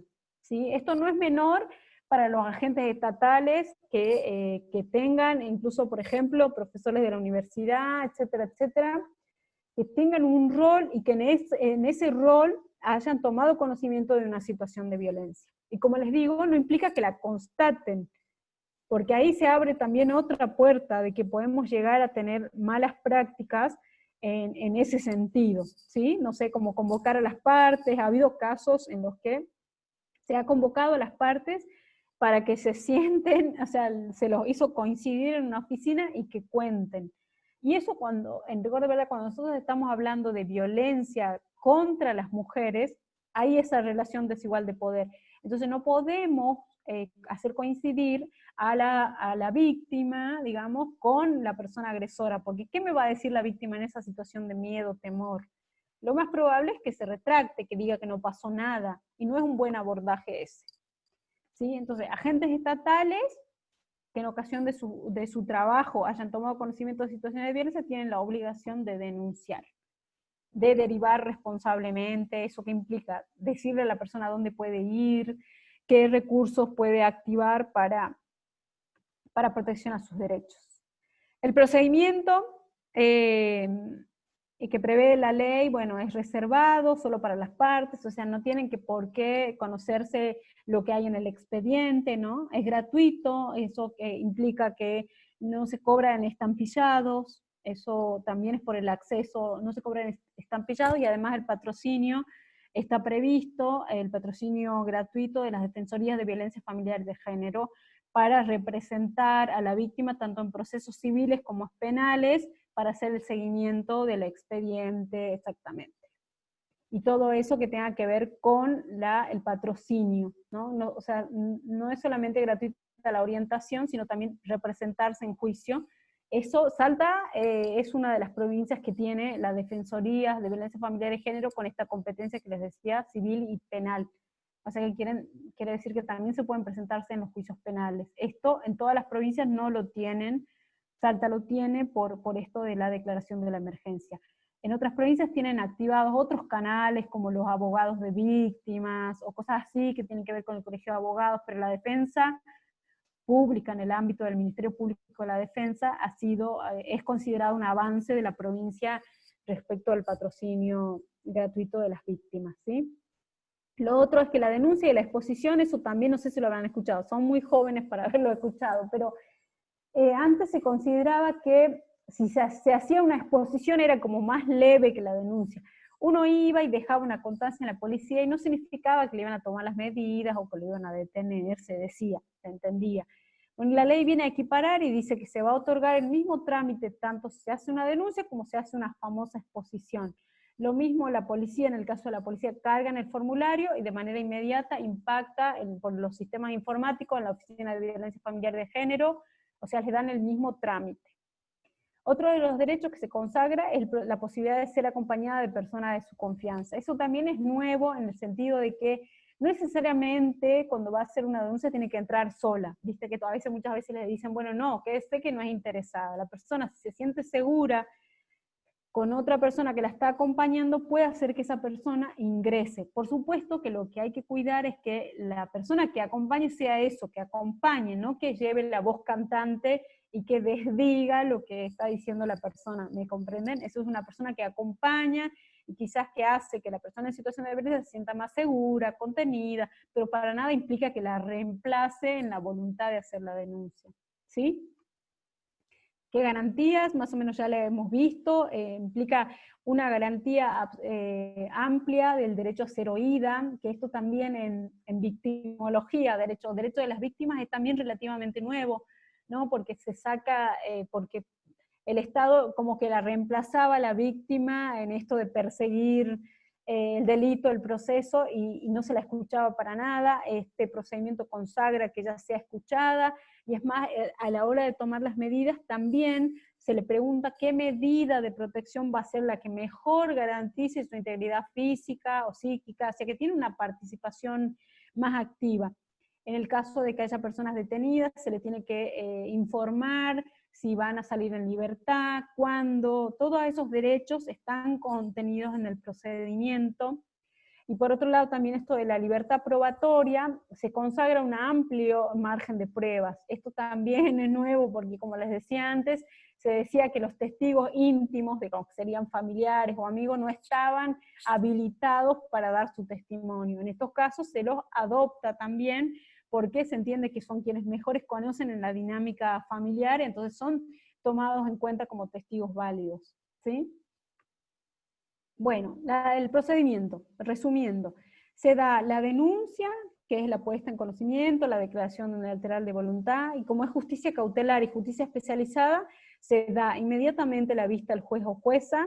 En el caso hay que distinguir si es, porque la violencia familiar de género puede constituir delito penal o no. Si constituye delito penal, se le da vista a las fiscalías y a los jueces de garantía, y si no, el procedimiento de la violencia familiar de género, que no es delito penal, o sea, delito penal sería amenazas, lesiones, secuestro o violencia más física, ¿no? O sea, más grave, quiero decir. Y lo otro tipo de violencia, a la justicia cautelar, que es los jueces y juezas de violencia familiar y de género. Se toman las medidas preventivas y urgentes, que también la ley establece un catálogo de medidas, pero son o sea, primero que establece un catálogo de medidas que no es cerrado, es decir, la medida que se toma es la que sea más acorde para proteger la integridad psicofísica de esa persona. No tiene límite, pero las más comunes son prohibición de acercamiento, exclusión del hogar, prohibición de inferir insultos, todas esas las que ustedes habrán escuchado, pero no es un catálogo cerrado de medidas.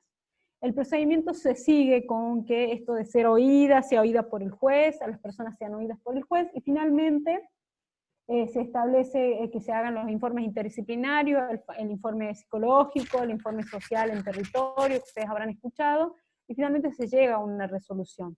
¿Qué pasa en la mayoría de los casos de procedimientos de violencia? Es que se quedan en el tercer escalón, en las medidas preventivas urgentes. No se sigue todo el procedimiento por el volumen, porque las personas lo dejan de seguir el procedimiento. Por muchas razones quedan la mayoría de los expedientes de violencia en las medidas. Notificadas las medidas, ahí es como que muere el procedimiento, y salvo algunos que, bueno, la violencia se complejiza y va adquiriendo otros tintes, pero en la mayoría quedan ahí. A ver qué más tengo. Bueno, ¿a dónde recurrir en estos tiempos de pandemia? Le puse ahí al recursero. Acá en Capital hay mucho recurso, no así en el interior. Lamentablemente, en el interior hay pocos lugares de protección hacia las mujeres, quedan las oficinas género, los municipios que tienen, las oficinas de Poder Judicial y Ministerio Público, los distritos que hay, que son 5 distritos nada más, que están en cabeceras de distrito, ¿no? Orán, Neptán, Tartagal, Cafayate, pero no en todos los municipios. Y en Salta Capital la asistencia y la orientación está en el Polo Integral de las Mujeres, en Siria 611. Ahí les puse un correo y un WhatsApp, que ellos están habilitados, estuvieron habilitados todo el tiempo del COVID, de la pandemia, y que se podían hacer las intervenciones tanto por correo electrónico o como por WhatsApp o por teléfono. Y si no, ahí en esa misma oficina funciona una fiscalía especializada para hacer denuncias, la oficina de violencia familiar de género del Poder Judicial para denunciar también, y si es una situación, o sea, hay distintas situaciones que se pueden distinguir en un abordaje de violencia. Si es una situación de emergencia, el 911 es lo que nos queda para todos los casos, ¿no? Es decir, ¿qué es una situación de emergencia? Es decir, la situación de violencia está ocurriendo ya.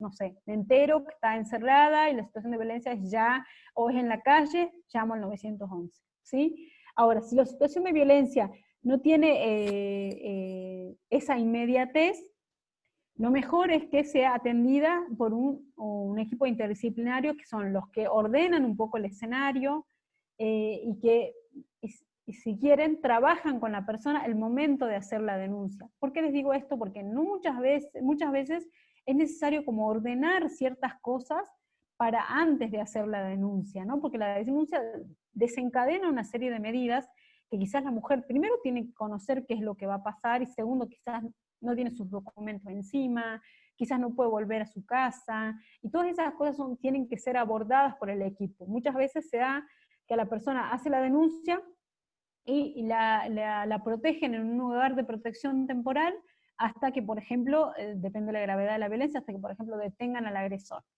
Entonces le tienen que decir, usted tiene sus documentos, tiene el documento de los hijos, quizás en ese momento no es lo más apropiado hacer la denuncia, quizás el momento sea el otro día, cuando ella ya se la haya acompañado a buscar los documentos, por ejemplo, porque ustedes saben que sin los documentos, sin los DNI, es muy poco los trámites que se pueden llegar a hacer, o que los niños o niñas estén protegidos, que no estén en la casa, quizás hay que sacarlos, y todo eso se organiza con los equipos de asistencia, y ahí en el Polo Integral de las Mujeres se atiende primero estos equipos interdisciplinarios, que generalmente lo integran una psicóloga o psicólogo, un trabajador o trabajadora social, y hay un abogado o abogada.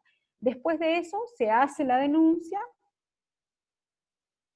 y se activan las medidas, ¿sí? Y lo otro que les tengo que decir es que ni la denuncia ni las medidas de protección resuelven la situación de violencia. Es un proceso, es largo, y generalmente nunca se presenta tan prolijo ni tan puro. Por esto que les decía que la problemática de la violencia es compleja. Y no necesariamente también va a implicar, le digo para que no se frustren si les toca intervenir con alguna persona, no necesariamente va a involucrar la separación de la pareja si es que la violencia es de la pareja. Generalmente es un proceso más largo y lleva sus tiempos, y estar sensibilizados y capacitados en la temática implica comprender eso, comprender que la persona está en una situación muy compleja, que va a llevar un proceso, primero que se dé cuenta, va a llevar otro proceso que salga, y después fortalecerla en todo, que sea autónoma. Y la autonomía no es solamente la autonomía económica, que juega, en muchos casos juega mucho la autonomía económica, ¿no? Es decir, a dónde ir, a dónde vivir, qué dar de comer a los hijos, es complejo, pero la autonomía, pero la dependencia emocional también lo es. Y trabajar con todas las creencias de las personas y con todos los mitos, ¿no? Entonces decir que si hay una persona que tiene una creencia, por ejemplo, exacerbada, religiosa, y que cree de su creencia religiosa que no está como permitido, que no está bien visto el divorcio, por ejemplo, hay que tener en cuenta ese sistema de creencias de la persona, porque no va a ser lo primero que ella vaya a querer de acuerdo a su entorno, a sus creencias. Entonces es como muy compleja la situación a abordar en estos casos, y hay que tenerlas en cuenta.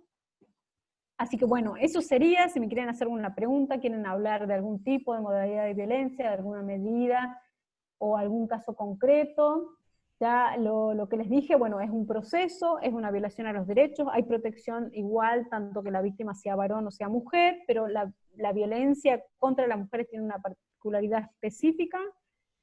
Se puede denunciar todos los tipos y modalidades de violencia, pueden denunciarlo terceras personas, quienes están obligados si somos los agentes estatales. Bueno. Chicos, Gracias. si quieren consultas, pueden abrir sus micrófonos o si no, pueden escribirlo por medio del chat. Profe, ¿qué iba a decir, profe Zafar? No, iba a agradecerle, la verdad que acá hay una pregunta antes de agradecerle. El niño menor de 13, voy a leer que se me fue. El niño menor de 13 que desea hacer una denuncia tiene que estar acompañado de cualquier adulto. ¿Les responde? Sí, claro, sí. Ahí hay que hacer una distinción, sí. Hay que hacer una distinción de dónde viene la situación de vulneración de sus derechos. Porque si viene, por ejemplo, de su entorno familiar, de sus progenitores, ¿no? Claramente no le vamos a pedir que venga con sus progenitores a que ellos mismos se hagan la denuncia, ¿me comprenden? En esos casos se da intervención a la asesoría de incapaces y a la Secretaría de la Niñez y Familia, que es la autoridad de aplicación de la ley de infancia, y que tienen todo un mecanismo.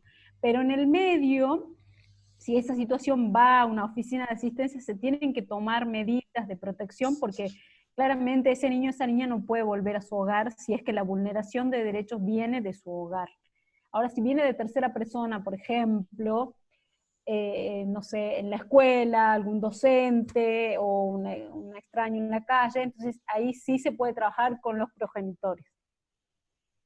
Una pregunta era la violencia obstétrica, ¿dónde se puede denunciar? Si está padeciendo dentro del ámbito digamos, de un nosocomio, de una clínica, digamos, donde hay una autoridad superior, lo ideal sería que vaya y la plantee a la autoridad superior, al colegio médico que lo rodea. Si es una enfermera, también tienen un núcleo de asociaciones profesionales.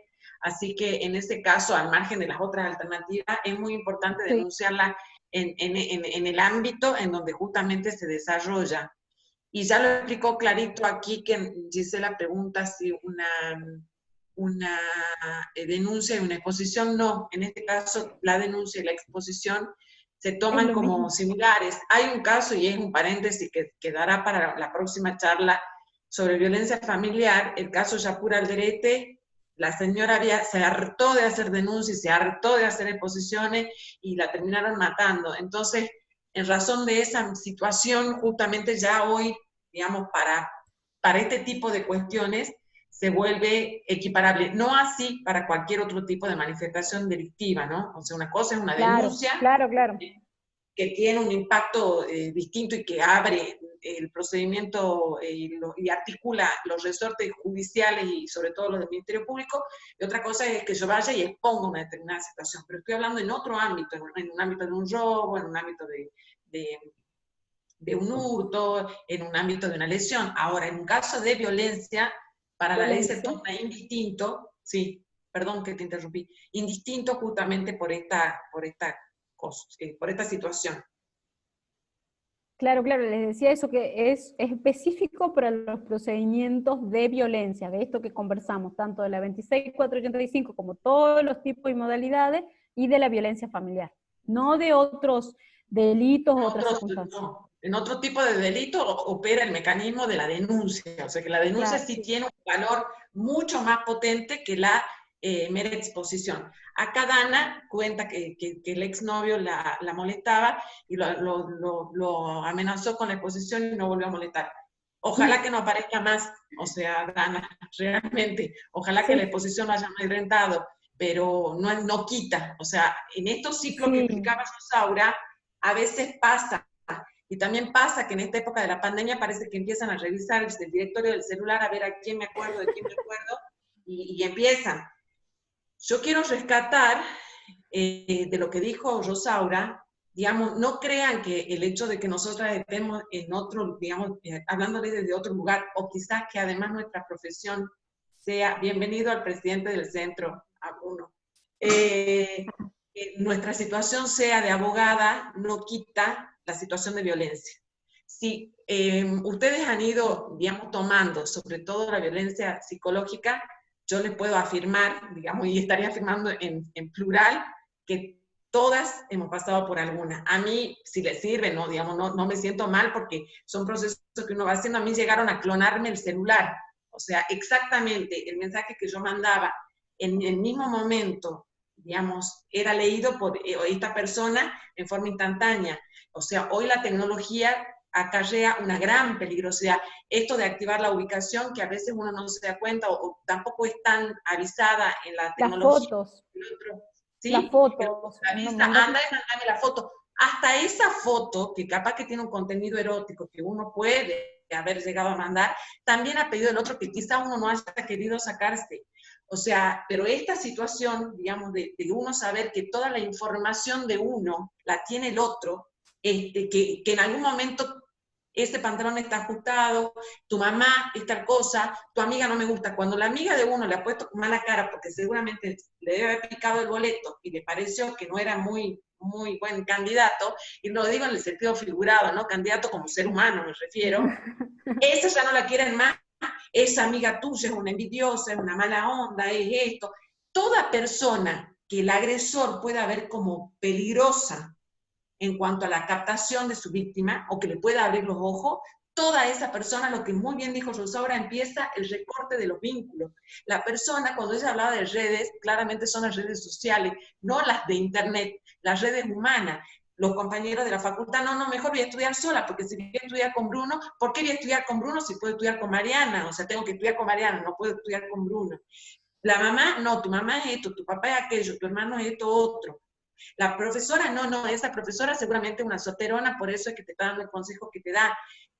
Yo me atreví a este taller porque escuché muchas historias y los veo, o sea, y lo importante es no naturalizarlo. No es natural que alguien le diga al otro, no, esto es corto, esto es largo. A ver, ya uno puede decir, esto es corto, esto es largo, esto es ajustado, o tengo ganas, y si me quiero poner el escote hasta el pupo, no le da derecho a nadie a que me diga nada. O sea, uno es dueña. Parte de lo que decía Rosaura, acá hay una pregunta más antes que nos vamos. En el caso de violencia, ¿en qué caso es más grave? ¿Cuando el agresor comparte domicilio con la víctima? ¿O cuando el agresor vive en otro lado y fue al domicilio? Miren, vivir con el agresor es una tortura. O sea, es tenerlo ahí en como in situ. Pero si ustedes preguntan en cuanto a la gravosidad del peligro de la vida de la persona, es lo mismo. O sea, puede agarrarme conviviendo. ¿Cuántos casos? Hubo un caso espeluznante ahora en la cuarentena, que ella dijo que la pareja, papá de sus dos nenas, una chica de 21 años, un hombre de casi 60, tenían dos hijitas. Ella llamó a la policía y dijo que él la amenazó con matarla. Llegó a la casa, la chica esta vivía con la cuñada, o sea, con la hermana del agresor. La mayor la sacó, la acuchilló cuantas veces pudo delante de la familia, o sea, y de su propia familia además, ¿no? Porque era la familia de él, no de ella. En cuanto al riesgo, el riesgo es indistinto. Por supuesto que hay mayor peligrosidad si uno convive, pero no es que porque uno no conviva no esté en peligro. ¿Qué es importante? Sí, el caso ese que se filtró el audio, exactamente. ¿Qué es lo importante? Que ustedes tengan las herramientas. Lo que dijo Rosaura es real de esta situación de violencia. Tampoco si alguien está pasándola, lo que ella decía, la abandono y digo, chao, porque la verdad que no me entendés, ya te hablé, ya te expliqué, porque puede correr el riesgo y diga, pero él y me dijo. Entonces ya el agresor, a mí por supuesto que me tacha para todo un viaje. Hay que buscar la forma de no desamparar a la víctima. A mí me pasó un caso muy puntual en el trabajo. Un día una empleada me apareció con una regla que empezaba con esto, de primero vos. Primero vos, el pelo no, a mí me gusta no lacio, me gusta rudo, me gusta corto, me gusta largo. Después la ropa, me gusta, esto está muy ajustado, esto está muy escotado, esto está muy así. Las relaciones laborales, vos estás mucho con varones, ¿por qué tenés que estar tanto con varones? ¿Por qué no tenés esto? ¿Por qué tu jefe es hombre? ¿Por qué vos te vas? ¿Por qué priorizás? Y siguió, llegó el cachetazo y el punto siguiente, la muerte. Entonces, si uno ve la línea, uno a veces cree, y es lo que uno no tiene que creer, que no va a pasar, y que uno está indemne de que porque yo sea profesional, porque yo sí pueda tener independencia económica, porque yo sí tenga formación jurídica, no me va a pasar. Me puede pasar a mí, como le puede pasar a cualquiera de ustedes. Lamentablemente, la personalidad del agresor viene con una gran patología de psicopatía, y son cosas que uno a simple vista no la puede ver, porque si yo la pudiera ver, las podría evitar. Es como si fuera la teoría de la imprevisión. El hecho que si pudo preverse, lo hubiera prevenido. Y si lo hubiera podido evitar, lo hubiera evitado. O sea, es lo mismo. No tengo las facultades. O quizás mi momento personal sea que yo no pueda percibir esta situación de violencia. Que tampoco es para que me autoflagele ni para que la gente flagele. A veces uno hace lo que puede. Este es un tema, acá hay una persona que plantea que esto del premio, de la luna de miel y del regalo que prometen y prometen, y la promesa cuando ya pasó más de una promesa, 2 promesas, y la promesa de la ejecución del acto que corresponde no se hace, le afirmamos que no va a pasar. O sea que hay que buscar un mecanismo. La promesa tiene que, claro, la promesa tiene que ir acompañada de, no digo que un 100% no haya esa modificación de conducta, pero tiene que ir acompañada de hechos concretos exteriores a modificación de la conducta, ¿sí? Porque, y no hay que relajarse, porque pasa muchas veces que en ese periodo de luna de miel, lo que nos pasa comúnmente a las mujeres es el periodo de relajación. Digamos que capaz que viene un año y ahí dijimos, bueno, ya cambió. Nadie cambia mágicamente, primero, no hay que, es una historia de color de rosas esa. Nadie cambia, nadie cambia sin trabajo, porque esto implica que se trabaje en la personalidad, en la reacción, en muchos esquemas de pensamiento, de creencias, de todo. Entonces, si no se trabaja, es cuestión de tiempo que vuelva a aparecer una situación de esa. Y en la escalada de la violencia, la situación que aparece es más grave, eso es esperable, que el ciclo se repita y que la espiral vaya creciendo. O se vaya achicando en el sentido que primero fue un episodio de violencia cada 5 años, después resulta que en el último año fueron 3, y ahora resulta que es cada semana, y ahí cuando dice cada cuánto, ante la pregunta cada cuánto, es próximo el tiempo, ahí las alertas grandes, porque eso es cuestión de horas. Y acá, bueno, esta misma persona plantea que bueno, si no se procura de un domicilio para irse, y habrá que activar los mecanismos. ¿Qué es lo importante que rescaten de esta charla? Que no hay que tener miedo. Víctimas de violencia podemos ser cualquiera. O sea, no es privativo ni de condición, ni de raza, ni de sexo, digamos, ni del sexo, en el sentido de que hasta una persona que se perciba mujer está siendo víctima de género. No es privativa de la edad, no es privativa del nivel universitario, no es privativo de nada. O sea, esto no es privativo de pocos. Esto es una expansión pero tan gravosa como el coronavirus mismo. México va a la cabeza con los femicidios, y no sé si no los fundamos nosotros. O sea, no es, digamos, que uno diga, bueno, es celoso. La verdad que son solamente cuestiones de celo. Son cuestiones, bueno, no importa, no le gusta este jefe, bueno, me voy a cambiar otro. No, uno tiene que, digamos, cuando uno elige una persona, la elige para compartir un tiempo. Normalmente uno apuesta, pero un tiempo del trecho de la vida, del camino que uno elige. Si las condiciones no se dan, es preferible tener la madurez de poder separarse a tiempo y evitar todo esto. Lo que Rosaura muy bien dijo es, a veces muchas, yo me cansé de escuchar mujeres que dicen, yo prefiero una cachetada y no todo lo que me dice, porque del dolor se cicatriza, se vuelve, se toma un calmante y se sana. De las agresiones psicológicas, que uno es un inservible, que uno es esto, que uno es aquello, que las novias anteriores eran mejores, que uno no sirve, que uno es... De eso no se recupera uno tan fácilmente. El proceso es un proceso lineal y en expansión. No es un proceso de que hoy lo decidí, hoy fui celadora, no, ya estoy bien, ya estoy fantástica, ya estoy lista para otra relación. No, o sea, no es tan sencillo. No lo naturalicen. No es, no es lo óptimo que yo tenga que soportar todo el tiempo agresiones. No es lo óptimo que yo no pueda mantener mi círculo de amigos, ni mis círculos de familia. O el control, ¿no? O el control de te clono el celular. Para, sí, Rosaura. No digo que todo un tema que nos queda y quizás se puede trabajar es los mitos del amor romántico, ¿no? Esta creencia que uno, no sé, que era el hombre para mí, La que media tenemos las naranja, mujeres, la media naranja, lo que los celos es amor, que no. si me controla porque me quiere, o el amor es para toda la vida, o el amor es sufrimiento. No es como, en las mujeres tenemos mucho la idea que es el sacrificio, y de hecho a veces los varones exigen ese sacrificio, digamos, es como que Uno si los sufrí, habilita. es que si sufrí estamos, es amor, digamos, ¿no? O que el amor todo lo puede. ¿Qué puede? Es como, el amor el amor no es maltrato, no, es un error creer que el amor nos lleva a aguantar situaciones que en realidad son violaciones a los derechos claramente y no los tenemos ninguna mujer, ninguna persona por qué sufrirlo.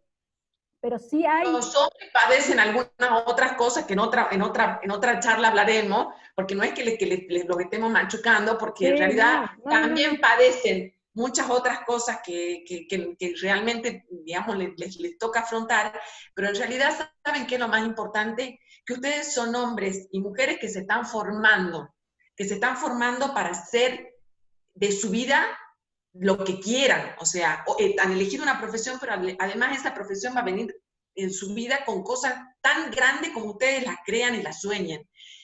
Son individuos. Entonces no es el mito de la media naranja. Yo estoy desesperada buscando mi media naranja. No, yo tengo que buscar a alguien que mi individualidad se complete con la individualidad del otro y podamos formar una pareja donde sigamos manteniendo la individualidad. No es la, digamos, no una mitad exactamente igual que yo, porque no va a aparecer. Yo no quiero extenderme mucho más en función del tiempo que nos había dicho Mariana, pero quiero cerrar. La exposición de Rosaura fue clarísima. Realmente creo que, digamos, que el nudo nos puede haber pasado a todos en algún momento de algún ejemplo que nos haya tocado. La mujer no vale por las curvas que tiene, la mujer no vale por los títulos que tiene, ni el hombre tampoco vale por los títulos ni el dinero. Uno vale por la calidad humana que uno tiene y en la que sí estamos obligados a trabajar, y que estos espacios son importantes para poder hacerlo. Yo me hacía referencia, Rosaura, a la violencia política, y nosotros tenemos 10 legisladores nacionales, 7 diputados nacionales y 3 senadores nacionales. De los 10, tenemos una sola mujer que es senadora. Después, los 7 son hombres y los otros 2 senadores, hombres. Pero yo quiero hacer un paréntesis, digamos. Hay gente que no viene con esta nueva impronta. Nosotros estamos en una generación media, ¿no? No nos van a poner ni allá, no somos, digamos, la de ustedes, pero tampoco somos la del vegetol.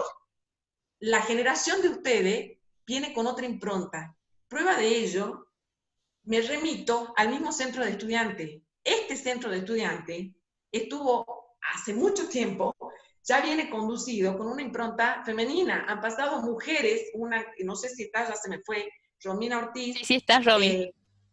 Nora Toconás, María Virca, los varones, Mariana, que tiene un cargo importante, Soledad y Alejandro, que vienen marcando el camino, pero en realidad un centro de estudiantes, digamos, con la magnitud que significa ciencias económicas, ya estuvo en manos de mujeres. O sea, y las mujeres siguen acompañando quizás hoy desde otro rol, pero la presidencia, o sea, la figura más representativa del centro, el espacio se los han dado, y se lo han dado los propios varones. O sea que eso es lo que hay que celebrar. El lugar en el que hoy día ustedes, también los varones, están parados respecto al rol que deben cumplir las mujeres. Y eso no ha sido menor en cuanto a la gestión, no se han sentido mal, han sabido acompañar, han sabido estar y han sabido apoyar. A eso es a lo que nosotros, digamos, pretendemos llegar. ¿Están los varones hoy presentes en este mismo taller? No es un taller que haya sido, yo pensaba que iba a ser un 80% de género femenino, y no, ya no hablamos de mujer y hombre, quizá hablamos de femenino y masculino. ¿Qué es lo importante? Que ustedes ya están cambiando el chip, y como están cambiando el chip, pueden hacer que toda esa naturalidad que nuestras familias y nuestros abuelos trajeron como internalizada la violencia de una forma de vivir, la puedan llegar a cambiar. Y les aseguro que si muchos de ustedes tienen bebés, les cambian los pañales y no se los dan a la mamá, le dan la comida, llevan a los sobrinos de paseo, ayudan a sus mamás a poner la mesa, quizás cocinan un fin de semana, Eso es lo importante. O sea, que nosotros descontracturemos los roles que venimos haciendo y pensemos que de verdad cada uno teniendo el lugar que debe tener, y no a los que están a los codazos, porque me toca a mí, esta vez me toca a mí. Yo creo que de verdad ustedes han avanzado mucho antes que nosotros, hasta sin norma. Esto que decía Rosaura de los piropos, hay piropos, bueno, será medio arcaico, la verdad que ya no dicen, porque ustedes ya, por las dudas, no nos dicen, pero había piropos que eran lindos, o sea, ahora también uno tuvo que soportar algunas groserías.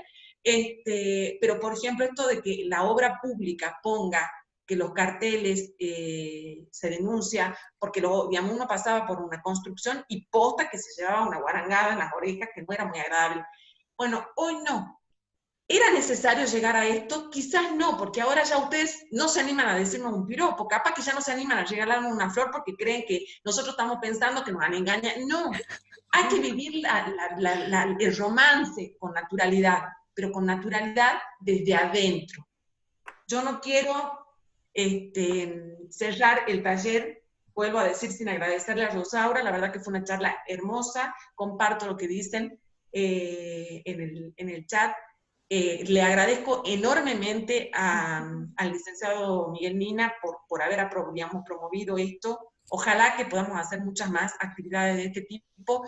En este caso, digamos, yo pedí expresamente la no calificación a ninguna cátedra porque no me quiero reflejar como ninguna cátedra, me quiero reflejar como docente, simplemente como una docente que puedo aportar algo más que el derecho, o sea, en ustedes. Y para cerrar, quiero hacer la última mención. Están presentes las autoridades del centro, les tocó la coyuntura de esta pandemia.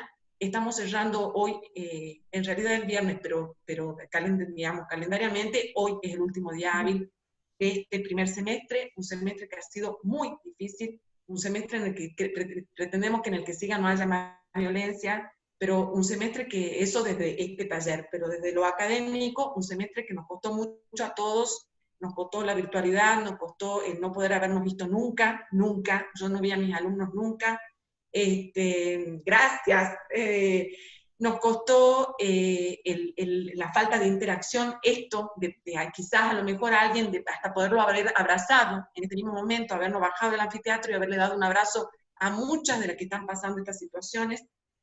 Yo quiero resaltar el trabajo del centro de estudiantes, quiero resaltar el compromiso que han tenido desde el momento 1 con la docencia, con el alumno, con las autoridades, con todos los claustros, porque en realidad creo que este trabajo ha sido un trabajo de mucho esfuerzo de los claustros que componen nuestra tan amada universidad.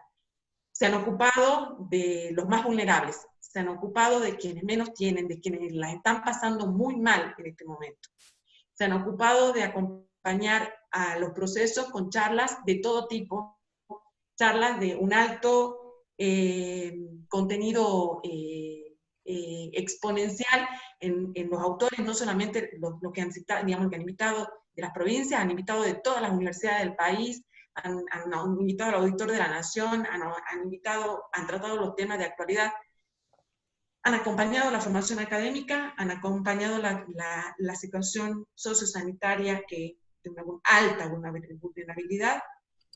Yo los insto a que no bajen los brazos y que sigan acompañando a sus pares y sigan acompañándonos a nosotros que también somos parte de este sistema. Creo que se van cerrando el cuatrimestre con la tarea cumplida y todos los que están acá en este taller cerramos el cuatrimestre con la tarea cumplida. Este gran esfuerzo que fue estos 3 o 4 meses de esta modalidad desconocida para nosotros.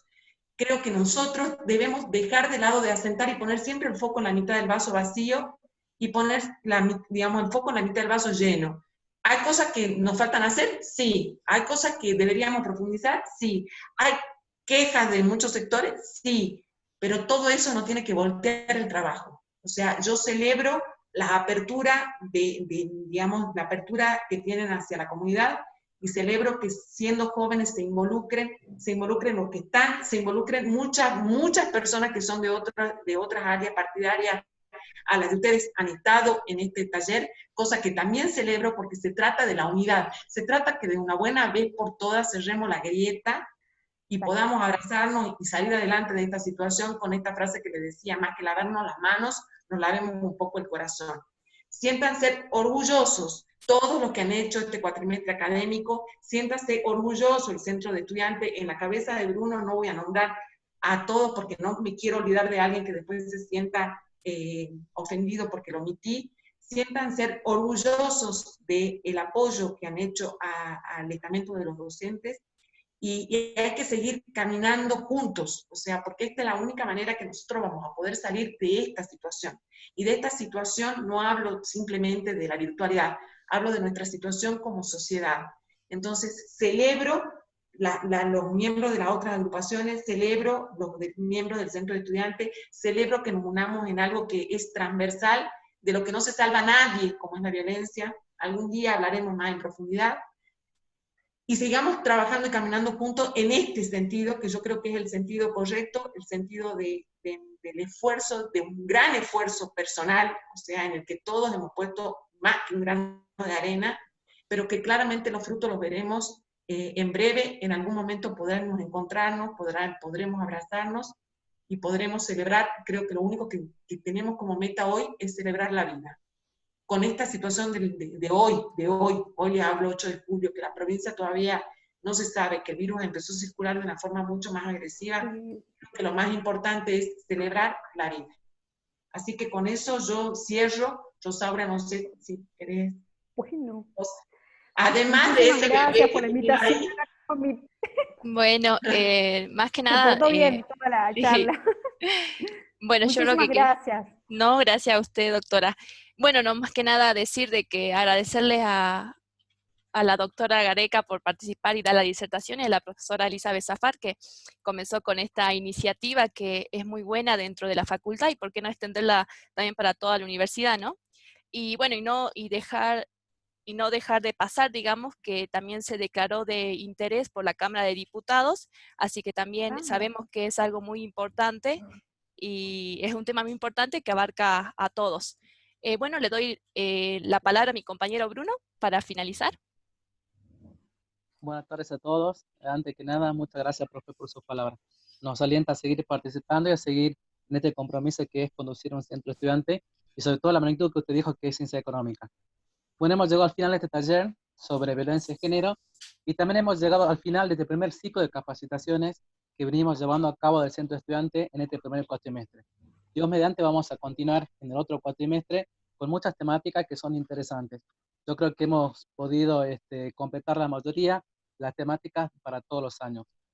Agradecer especialmente a la doctora Elizabeth Zafar y también a la doctora Rosaura Gareca por su participación en este taller tan importante sobre este flagelo que lamentablemente nos perjudica mucho como sociedad y que lamentablemente no continúa. Yo creo que hay que seguir charlando, hay que seguir debatiendo. Bueno, también le dejo una invitación abierta para que podamos realizar este taller con esta temática y otras temáticas en el otro cuatrimestre. Hay mucho por seguir charlando y por seguir debatiendo. Así que muchísimas gracias. Queremos agradecerle en parte todo lo que formamos parte del Centro de Estudiantes. Y bueno, también agradecerle, también queremos agradecerle a todos los estudiantes que se han conectado en esta tarde y que se han conectado durante estos 4 meses que venimos desarrollando este tipo de actividades. No solamente nuestros compañeros acá de sede central, sino también se han conectado nuestros compañeros de Orán, de Tartagal, de Rosario, de Cafayate, que también es muy importante poder llegar a ellos. Y bueno, la verdad que tuvimos un cuatrimestre muy complicado, como dijo la profesora, pero nosotros desde el centro estudiante hicimos todo lo posible para acompañar desde lo académico y también de lo social. También quiero aprovechar para agradecerle a Mariana, nuestra consejera superior, que es la que estuvo coordinando las charlas para que podamos tener la plataforma Zoom y también para que nos podamos contactar con muchos docentes de otras universidades. Así que bueno, más que nada, palabra de agradecimiento también a la facultad, que siempre nos acompaña en las diferentes actividades que venimos desarrollando como centro estudiante. El primer día que se concretó esta pandemia y que no podíamos volver a las aulas, nos pusimos en contacto con ellos y estuvimos trabajando arduamente. Así que muchas gracias de todo corazón. Muchas gracias a todos. Gracias. Bueno, buenas vacaciones. Gracias, Rosaura. Y buenas vacaciones para ustedes. Buenas vacaciones para mí también. Sí. Estos días que no nos vamos a ver, pero vamos a generar ideas. Así que aprovechen, descansen, mímense. Ahora sí duerman tranquilos, no van a tener los profesores en la plataforma persiguiéndolo. Aprovechen, mímense, vivan la vida, disfruten de la vida, que la vida ya sabemos que hace así y desaparece en un segundo. Tienen todo para volar tan alto como se lo propongan. Gracias, Rosaura, infinitamente gracias. Gracias, Gracias hasta a luego. todos por participar. Muchas gracias, les dejo un abrazo a cada uno de ustedes.